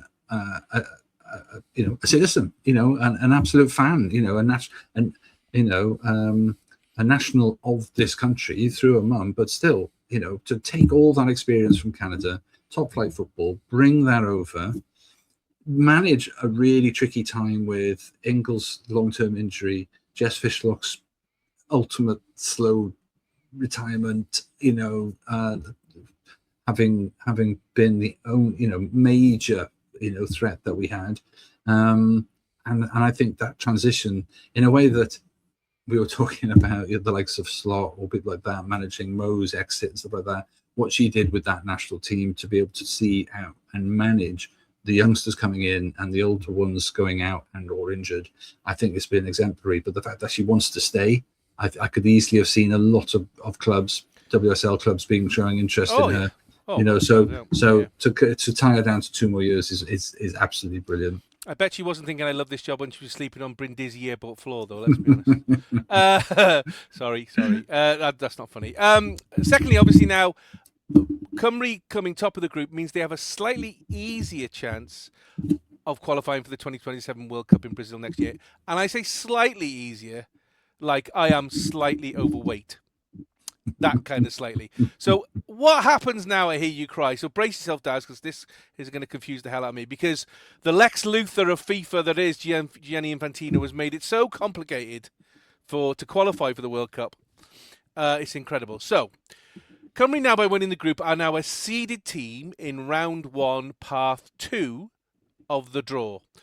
That means they avoid all the top teams at this stage, all the higher ranked teams at this stage. In the draw, which is held next week on 18th of June at 11 a.m. BST, they will meet one of these following teams: Finland, Belgium, Turkey, Czechia, Albania, Northern Ireland, Slovakia, or Israel. Probably there won't be Albania or Czechia because obviously they've come from our group. So chances are they'll get taken out of those. So it'll be one of the other 6. It's a home and away tie, with Cymru being at home in the second game because we're seeded. It'll be played between the 7th and the 13th of October this year. That's round 1. If we win that game across home and away, we then go on to play one of the winners of path 1 in round 2. Potentially containing much stronger teams, such as Norway, the Netherlands, Italy, and our old friends, our next-door neighbours, England, who failed to qualify because they couldn't beat Spain.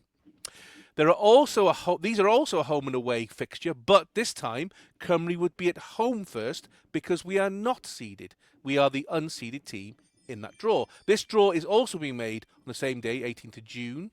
And those ties would be played between the 26th of November and the 5th of December this year.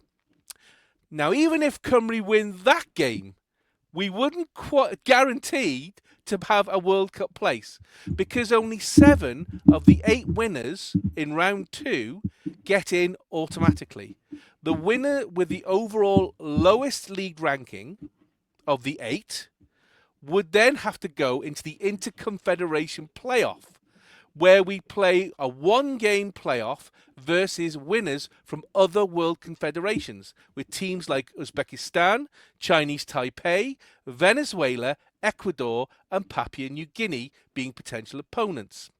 Teams participating in the final phase will be ranked according to the FIFA Women's World Ranking, and the 3 highest ranked teams from the different confederations would be seeded, and the other 3 would be unseeded, with the seeded teams playing at home. So you'd have a 1-game, highest seed plays at home. If we win that single game, then we would get into the World Cup. Now, unfortunately, and I've had to work this out, Cymru are currently ranked 20th in league positions due to the UEFA ranking. All the other seeded teams in Path 1 above us, all the other 8, are all ahead of us in the higher rankings. So barring some kind of upset in round 2, where a lower league side beats a much, much higher side, Cymru would be the lowest ranking side and would have to go through this third path, playing somebody in the middle of nowhere, potentially, to get into the World Cup. I mean, have you ever heard anything so absolutely stupid and convoluted in your time? You've basically got to win 5 games if you're Cymru to have a chance to go to the World Cup in Brazil. But if my brother is having his hair cut, do I have to move? I knew you were going to say that. It is one of my favorite films. So, okay. So you know what? we've had situations where the interconfederation thing has happened before, where Australia have to be, somebody like Saudi Arabia, or it's happened before. I'm not entirely sure if that's necessary. I just feel like the first two phases I've got no issue with. I've got no issue with the playoffs being the European, and that's your number, because it's a small group, and the only other way you could have done it would have been to have much bigger groups in the qualifiers, and you'd end up probably drifting. You've got more groups teams. Of 4. Yeah, but you've got groups of 4 teams, and 3 of them going through to the qualifiers. Why? No, I know, but back in the back in the day, we used to have like groups of 5s and 6s, and there'd be more games, and then the ones who are strong would have more wins under their belts and comfortably win, and they lose. So I think there's something to be said about the smaller groups and then having this playoff. I get some of it, but I think that should be it. I think they should just, everybody who gets to that game and has won that game. Well, Cymru will have played 6 games in the group stage, and they'll have played 4 games to get to that last bit. So they played 10 games and still don't qualify. Yeah. Well, I think let's see if that interconfederation thing comes to play. But you're right. Like I said, there was a time where you used to play 10 games. There'd be 6 of you in a group, and you play 5 away, 5 home. So I don't think the number of games matters to me. I just find it odd that there's a and I don't know why they can't just say there are a set number for Europe, set number for Oceania, set, and that's it. You just know what you're playing for from the beginning.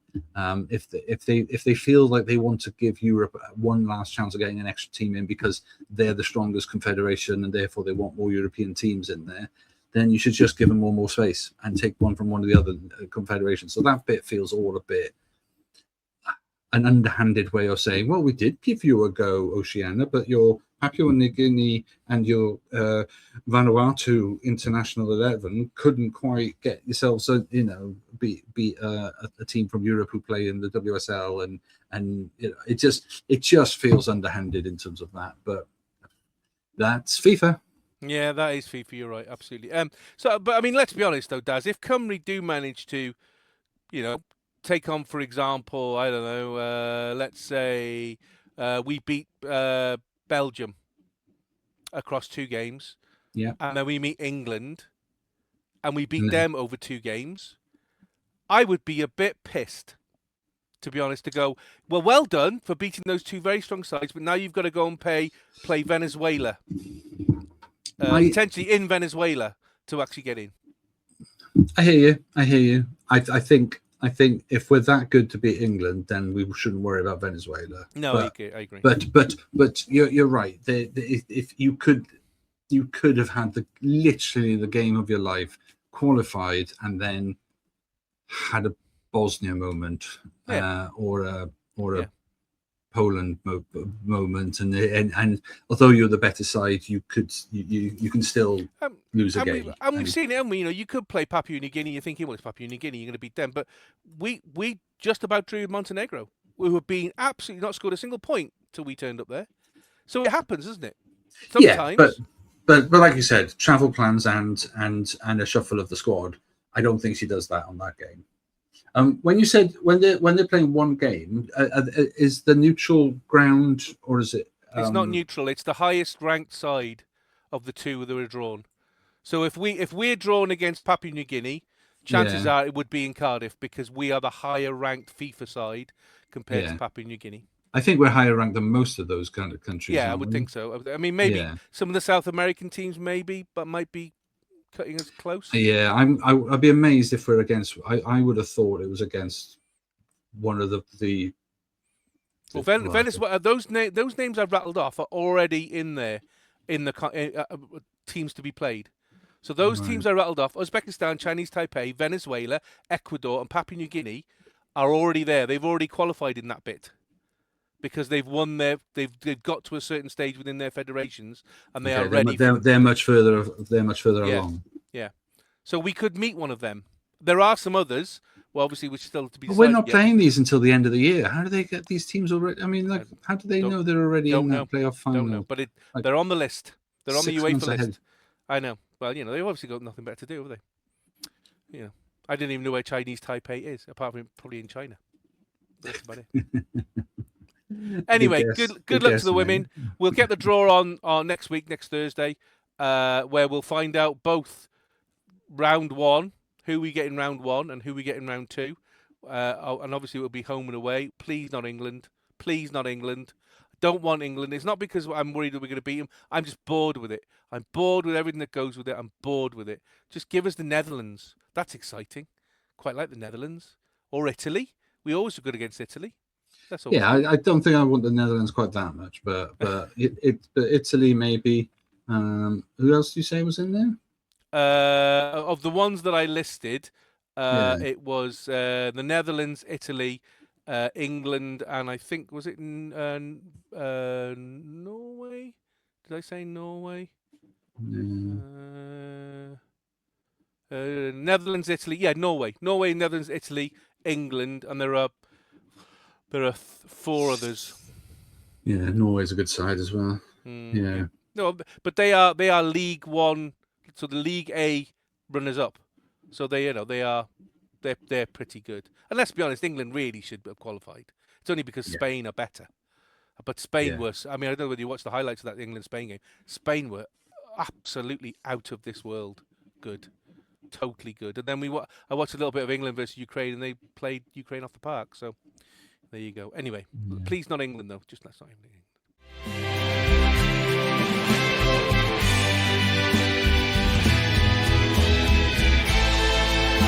Now on the Eat Much Chips podcast, it's time for today's newspaper, tomorrow's chip paper, where we catch up on Cymru and Wrexham football news. First up, and there's not a lot, Wrexham AFC Women are delighted. Wrexham AFC Women are delighted to announce that 10 first-team players have signed new deals with the club, according to the Wrexham AFC website.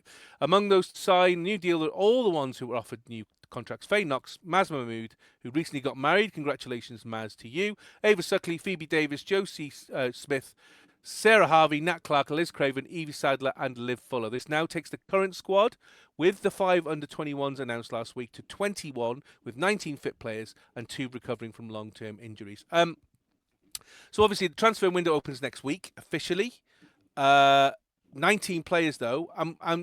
Do you expect? We haven't really got your side of it. Do you expect any major changes, or are you kind of thinking Jenny is now just going to tweak because she's got the nucleus there of a really, really good side as we saw last season? She just needs that little bit of extra polish on the edges.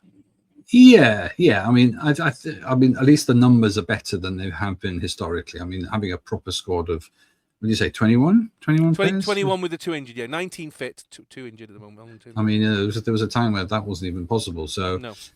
So that's a good thing. I think I could see strengthening still happening though, right through the spine of it though. I still think there's room for another quality centre half that stays fit. I think there's room for a goalkeeper. I still think there's room for. You're probably okay for an out-and-out striker, but whether or not you want to.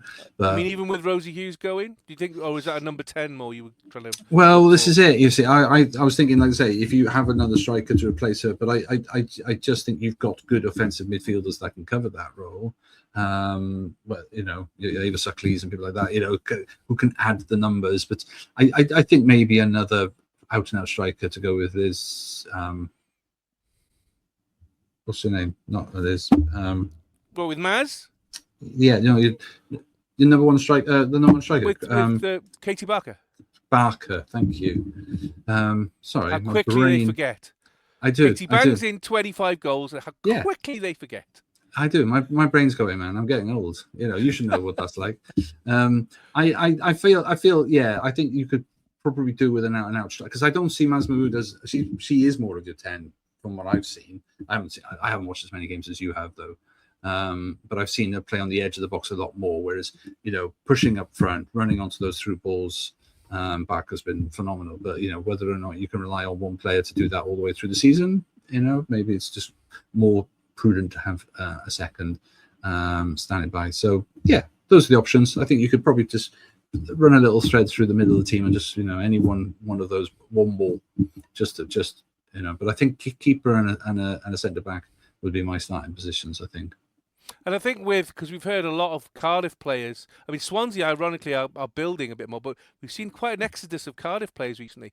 Do you feel this is a real changing of the guard now with regards to Cardiff's dominance, whether it be Swansea or Wrexham that they now take that mantle? Yeah, and I think obviously management change will do that as well, because is it Derbyshire?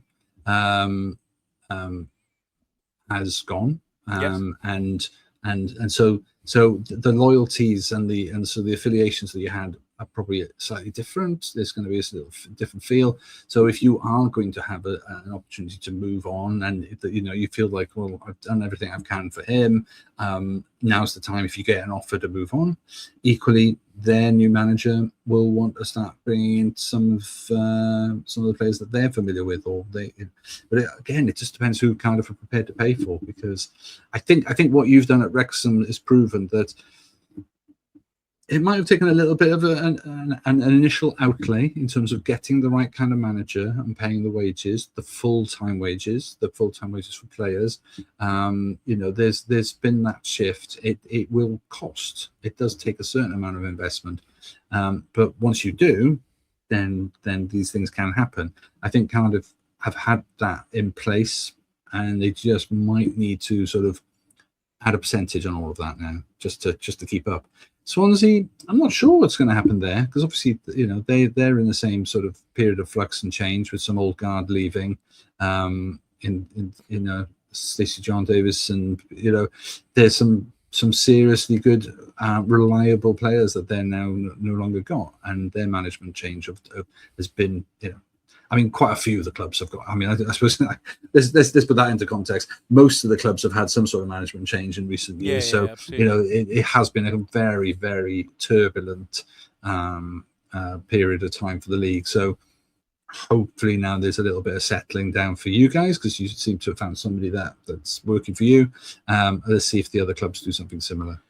And we didn't get your reaction last week to two Wrexham players who've been released, Abby Innenden and Hannah Snape, both now signed for TNS. That's quite a shock, isn't it? Not surprising, because they need to play football, but of all teams to go for, our nearest rivals, that takes some guts, I think. I am surprised. I think, I mean, particularly Abby Innenden. I think, I suppose there was a period of time where she was one of the top dogs, and she was the go-to first name on the team sheet. And when you lose that status and you're not getting regular game time, I'm sure it is hard. But do you compete? Do you try and improve? Do you try and be that player that is pushing the team along, and become that kind of club legends and stuff like that, in the way that your Joneses or your Suckleys have done. They clearly local or fans of the club, and that makes a difference. So maybe it is tough, but you're right to go to TNS. We talked about TNS's shift last year in terms of investment, beginning to see if they can be the fourth team, pushing the likes of Cardiff Met out of the picture, pushing I suppose Llansamble. They had a good shot at it the last couple of years. They've come through to be considered, but I think it's still going to take a lot for any of these teams to really beat the top three. But TNS are the ones that seem to be making the biggest noise about it, and that's 2 years in a row now. And so there's clearly intent. So maybe it won't be Swansea you need to look out for. Maybe it's TNS all the way.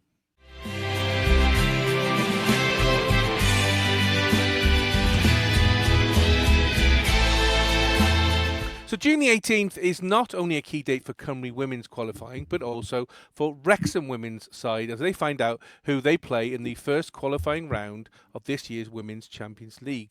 In the first round, there are 20 teams, including Wrexham, that'll compete in 5 mini tournaments consisting of 4 teams each. And when you actually look at potentially where these will be hosted, it's incredible. Everywhere there you see a red dot is potentially where these mini tournaments could be hosted. As far north as the Faroe Islands, right at the top of the map, to as far down south as Malta, next to the island of Sicily. The only red dot on here that's not on here is Israel, because I don't think for one second that the UEFA will allow Israel to host. But what happens is the draw will happen, and then they will decide at some point, once they know what teams are in which groups, who's going to host, which we'll talk about in a second. It's very, very interesting. The nearest host to Wrexham would be Athlone in the Republic of Ireland, which is only 244 miles away from Wrexham. The furthest host, and Daz is very familiar with this, would be in Baku in Azerbaijan, 3,184 miles away from Wrexham. Did you go to Baku in the end? No, I had my tickets. I had it all booked, and then a certain pandemic stopped me getting there. Boo, COVID, boo. Yeah. Anyway, so yes, probably good though, because we wouldn't want you to catch it because it's not a very nice disease. Now, where the draw happens, coefficient points are the key here. What are coefficient points, you might ask? Well, the more times... What are coefficient points? Thank you very much, Daz. The more times you qualify for the European Champions League, the further you go. And the further you go in the Champions League, the more points you get. Now, there are 51 teams in the competition from around Europe.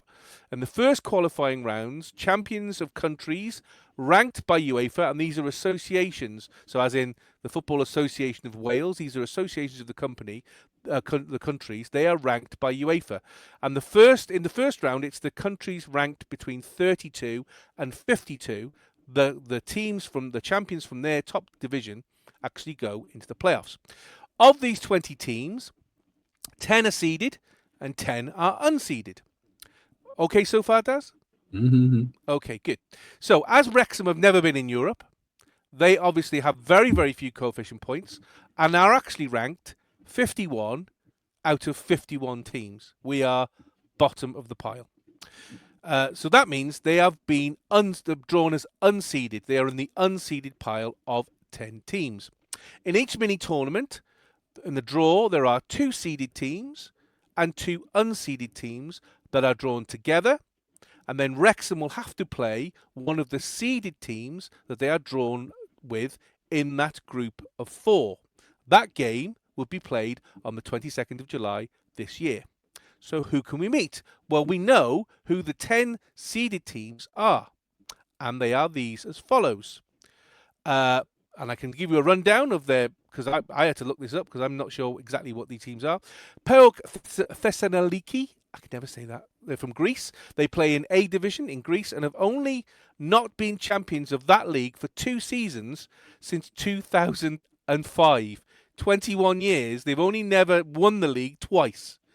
Their last campaign in the Champions League, they were in the 2024-25 because, ironically, they didn't win the league in 2025, sorry, and they didn't get out the first qualifying round. Then Nike Luso are from Georgia. They're actually based in Tbilisi in Georgia. Beautiful city, Tbilisi.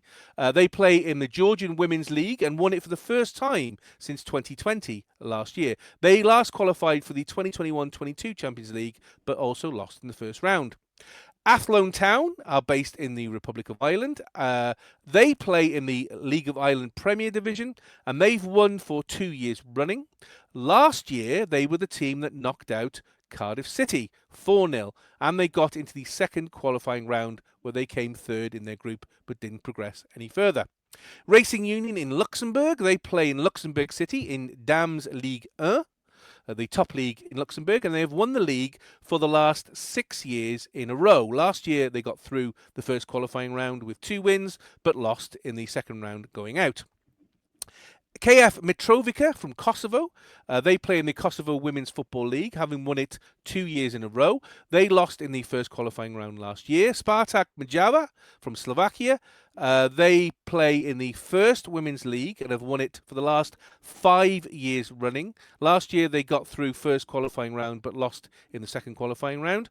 Flora Tallinn from Tallinn in Estonia. Again, another beautiful city. I've been to Tallinn. They play in the Nastia Merislinga, the top league, and they've won it for the last 8 years running. There's a bit of a theme and a pattern here. Last year they lost in the first qualifying round. Glentoran from Belfast in Northern Ireland. They play in the Women's Premiership, winning it 4 times since 2020. Last qualified for first round in 24-25, coming third in their group. Key Klasvik are from the Faroe Islands. This would be on my bucket list because I've always wanted to go to the Faroe Islands, Dad, but Wales played them, but I never got round to it. They play in the Faroe Islands Premier League and have won it 6 in the last 7 years. They last qualified 24-25, where they lost in the first round. And then FC Punik from Armenia. They play in Yerevan in Armenia. They play in the Armenian Premier League. Last year they came runners-up in the first qualifying round of their group. So, Daz, looking at all those teams, there's a lot of teams there that qualify on a regular basis, right? They win their league on a regular basis, 6 in a row, 5 in a row, only losing it twice in 21 years, which I think is either that league is not very good on competition or they're incredible. But they get into the Champions League and not many of them go through to the second round. Now, it's interesting. No. It's not interesting. It's interesting that a number of fans that I've spoken to and messaged on, social media, are basically saying, "Oh, we'll get through the first qualifying because we're really, we're really good." I think there needs to be a certain amount of realism here. I'm not saying for 1 second we won't try. Absolutely, we will try, and we will give them a heck of a game. Yeah. But I think we got to remember as well that no Welsh side has even scored a goal in the first qualifying round in 6 years. Yeah. No, I think you're right. I think the level here is misleading. I mean, I think some of these teams are good. They are good, but that's because their leagues are maybe weak, and so they have invested and they put all their you aspire to be part of that team in an attempt to get into Europe, to get So I think that Greek team, for example, incredibly strong, huge heritage and stuff like that. I think Faroe Islands. I mean, I didn't realize there were 2 teams on the Faroe Islands because surely there's not enough land where it's flat enough. Do they just share the one pitch? Who knows? Probably. Yeah. But there are some very unusual, and I absolutely think Faroe Islands is on one of would be a list of places to go. No, I think you're right. I think that these teams are really strong in their leagues, and some of their leagues are not that strong compared to the next batch of leagues. It's like what we've been talking for many, many months and years about League of Wales. So the Adran Premier is a competitive league within itself.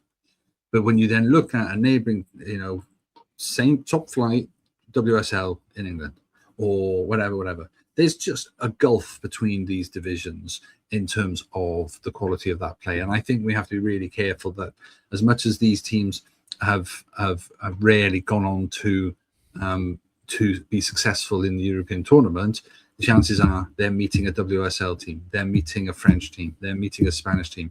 And these are all much better leagues. And so there is going to be a very clear split between those teams who are, whether they are seeded, whether they are, top flight. Now, I was interested in the coefficient thing, because when you was talking about the coefficient, about the fact that if you've qualified before, or how far had they qualified before, I wasn't sure if that was going to be per club or per federation. Because so of course, there are 2 different types. There are 2 separate types. Okay, so there are coefficient types which are for your national association. They dictate how many teams from your country you can put into the competition. So the reason, for example, Spain, England, Germany, France can put in more than one team is because their teams have been much more successful going through the competition, getting more coefficient points for their association, and then therefore they can put more than one team in. Each individual's team then also has a coefficient point number, and the more you go through, the more you rack those points up. And what that does, it gives you a seeding. It gives you a higher rating as you go up. So the higher seeding you are, the later you can go into the competition. So, for example, instead of going to the first qualifying round, if your coefficient is high enough, you've got enough points because you've been majorly successful over the last 10 Champions Leagues, for example, you can go into the second qualifying round automatically, even if your association isn't necessarily in there. But chances are it will be because you're successful for a reason. However, the points reset every 3 years. So it's only after 3 years, the points from 3 years ago or 4 years ago get cancelled out. So it's not as if you keep accruing them and it keeps building and building. If you're successful for a period of time and then you stop being successful, those points drop off at the end, and then your coefficient starts to go down again. So there are two different types. And there's a really good video at the moment from Sean from the Red Horde, who's one of the Canadian Wrexham fan groups. He's got a video on YouTube. Go and find it. He explains it much, much better than I do with regards to coefficient points and how important it is just to get from the first round to the second round, because that gets you an extra point. And an extra point at this stage takes you from 51 up to 40s, because it's so compact at the bottom of these sides who haven't really gone anywhere. They've kind of qualified a couple of times but not gone any further. Whereas, obviously, if you've got a team like the team that has won the league, since all bar 2 in 21 years, they've qualified for this competition 19 times. Well, then you're consistently getting points over 3-year periods, and you're never going down. So you're always holding that equilibrium from that point of view. Yeah. I mean, realistically, Daz, being totally realistic now, and I'm asking you because you're impartial. What do you think Wrexham's aim is going to be here? What's their goal? I think you said it. Getting a goal might be one of the first thing. Like you said, if as a nation in these qualifiers, we've not managed to score. So just being able to get on the score sheet could be the simplest of tasks. But I think it would be a huge undertaking to just get through the first round. I think the ambition of the club is greater than that, absolutely. But I think you've got to take it in steps, and I think the first stage is winning the league first, which you've done, which is great. And it felt reasonably comfortable. There was a good battle with Cardiff, but it felt that you're proving yourself to be a worthy winner. And now the idea of going up against another, league who have got a lot, teams from this league who have got far more, currency in the game. The fact that they've been at it and more successful, just to get through one of those games would be a significant win for Welsh football. But I think you're right. Just scoring would be the start. But even in the first qualifying round, you play a seeded team who have more coefficient points than you and are higher up the rankings and probably been in the competition a number of times. Even if you manage to beat them, this is only a semi-final. You still have to then go to another game where chances are you will play the other seeded team in the group that you're drawn against, and you have to beat them before then you can move to the second round. And I'm not even going to talk about the second round, because there's a whole load of other teams much, much stronger, and also coefficient points then start to multiply, because if you lose at a certain point in the second round, you actually then go off into the Europa League rather than on through to the Champions League, because that kind of gives you a little bit of a spare side bonus, depending on where you finish.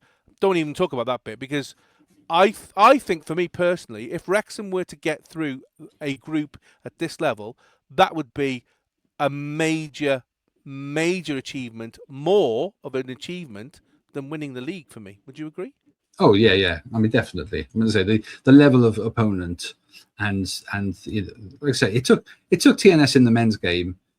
How many attempts to actually get through? And 10. I think 10 years. Yeah, it's and that's a team that consistently won the league. So pretty much, apart from 2 seasons, kind of pretty much was always the representative at the Champions League, and how many attempts, how many games, how many times did they actually get particularly close to winning? I mean, not a huge number. So it's a huge undertaking. Let's not underestimate this. I like I said, I think baby steps. The whole idea of going to Europe, getting a flavour for that now, and then winning the league next year, so that you can do it again, but with the wisdom and knowledge of knowing what you're expecting.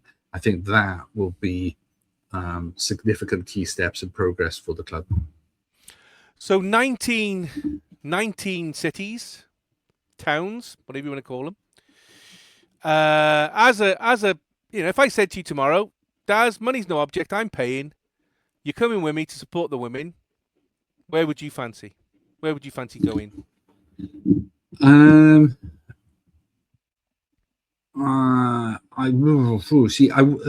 feels a cathartic moment of going to Baku. So there would be a moment where I feel like that's a holiday that I had booked that I never got to do. So and being on the water's edge down there seems like quite a nice place to go. I've worked in Malta, but I didn't really get to see the island properly. So I was there for literally 2 nights, 3 nights, and I'd love to be able to go to Malta. I think that just seems like it looks like a really good, fun place to go. And you already said Faroe Islands sounds like, you how many times you're not going to choose that as a destination and a choice to go on holiday. Absolutely. There has to be a reason to go there. But Tbilisi, all of those Balkan states, I just think Poland would be useful as Wrexham men play the week before. So that would be useful. We could kill 2 birds with 1 stone. Luxembourg's interesting because I've driven through Luxembourg loads of times, particularly when I lived in Switzerland and I used to travel back up to the UK. But I never stopped there. I never stopped in Luxembourg because it always intrigued me. This little tiny kind of country landlocked in the middle of everything else. There's a lot. Obviously, there's the Balkans. So there's the Serbias and the Armenias and the Albanias and things like that, which is really interesting. Greece obviously is lovely. I'm not sure I'd want to be in Greece in late July, because then me as a fan, great, get on the suntan lotion. As a player, that would be massively uncomfortable. Well, a lot of those countries down there are pretty hot. I mean, we say we've holidayed to Croatia a couple of times and stuff like that. It's and they're lovely coastal bits. I think once you start getting properly inland into Serbia and Kosovo and stuff like that, it could be quite a brutal summer. There's a reason why the mainland Greeks leave for the islands for their holidays. There's a reason why they don't stay on the mainland, particularly in the summer months. So, but not to burst that balloon, Wales have not hosted in 10 years. So what are the chances that the 3 other teams in Wrexham's group go, oh no, we want to come to Wrexham. We want to come and see North Wales, because North Wales has never, ever hosted, ever. South Wales has, but again, not 10 years ago. What are the chances that actually Wrexham will end up hosting and us as fans will end up being at home? And you get to host a team from Northern Ireland. Yeah. Glentoran, yes. Yeah, exactly. I mean, that wouldn't be such a bad thing, was it? Because then you've got a little bit of home advantage, and that's got to be something, isn't it? Yeah, and I suppose that's what you got to ask yourself: is progression the more important thing, or is the journey, the experience more important? I think in terms of being the players that you have, and they're surely going to these other far-flung places and getting the experience of playing this tournament football away from home is going to be as crucial. I mean, that's where the advantage of taking the girls and playing in those American tournaments and stuff was huge for them. I think it's about the opponents, though. You've got to have the right level of opponent to make it a meaningful game, and as long as it's not too far a mismatch, then you make it a really competitive game. I think the whole thing could be a really, really beneficial experience.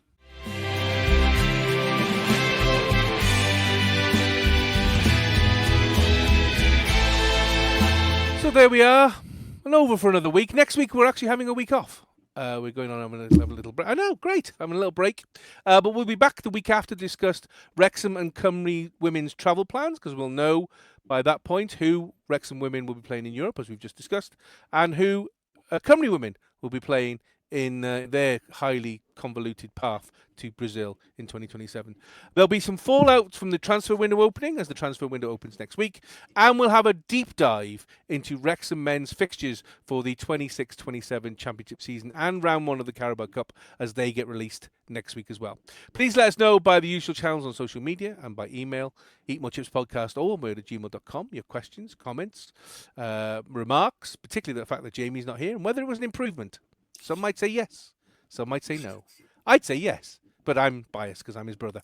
As I say, he's famous. He's not interested in being with us, Daz. What can you say? No, I know. How quickly they forget. But obviously, please drop us your comments. Always welcome. Flying solo tonight, doing a grand job. Thank you, Daz. Well, yes, you're welcome. I mean, I feel I needed to put a shift in after my many part-time appearances. Hey, I'm surprised. I'm impressed you've not slagged him off because he has a go at you every time you're off. So, No, I'm the more gracious, better man. Better than that. You're a better person than he is. Absolutely. Yeah, but again, we'll see you in 2 weeks' time, where we'll talk about very exciting Wrexham. We'll finally find out who we're playing when. Start actually doing the planning for next season's away trips. Oh, yes. So excited. But until then, come on, Cymru! And come on the town.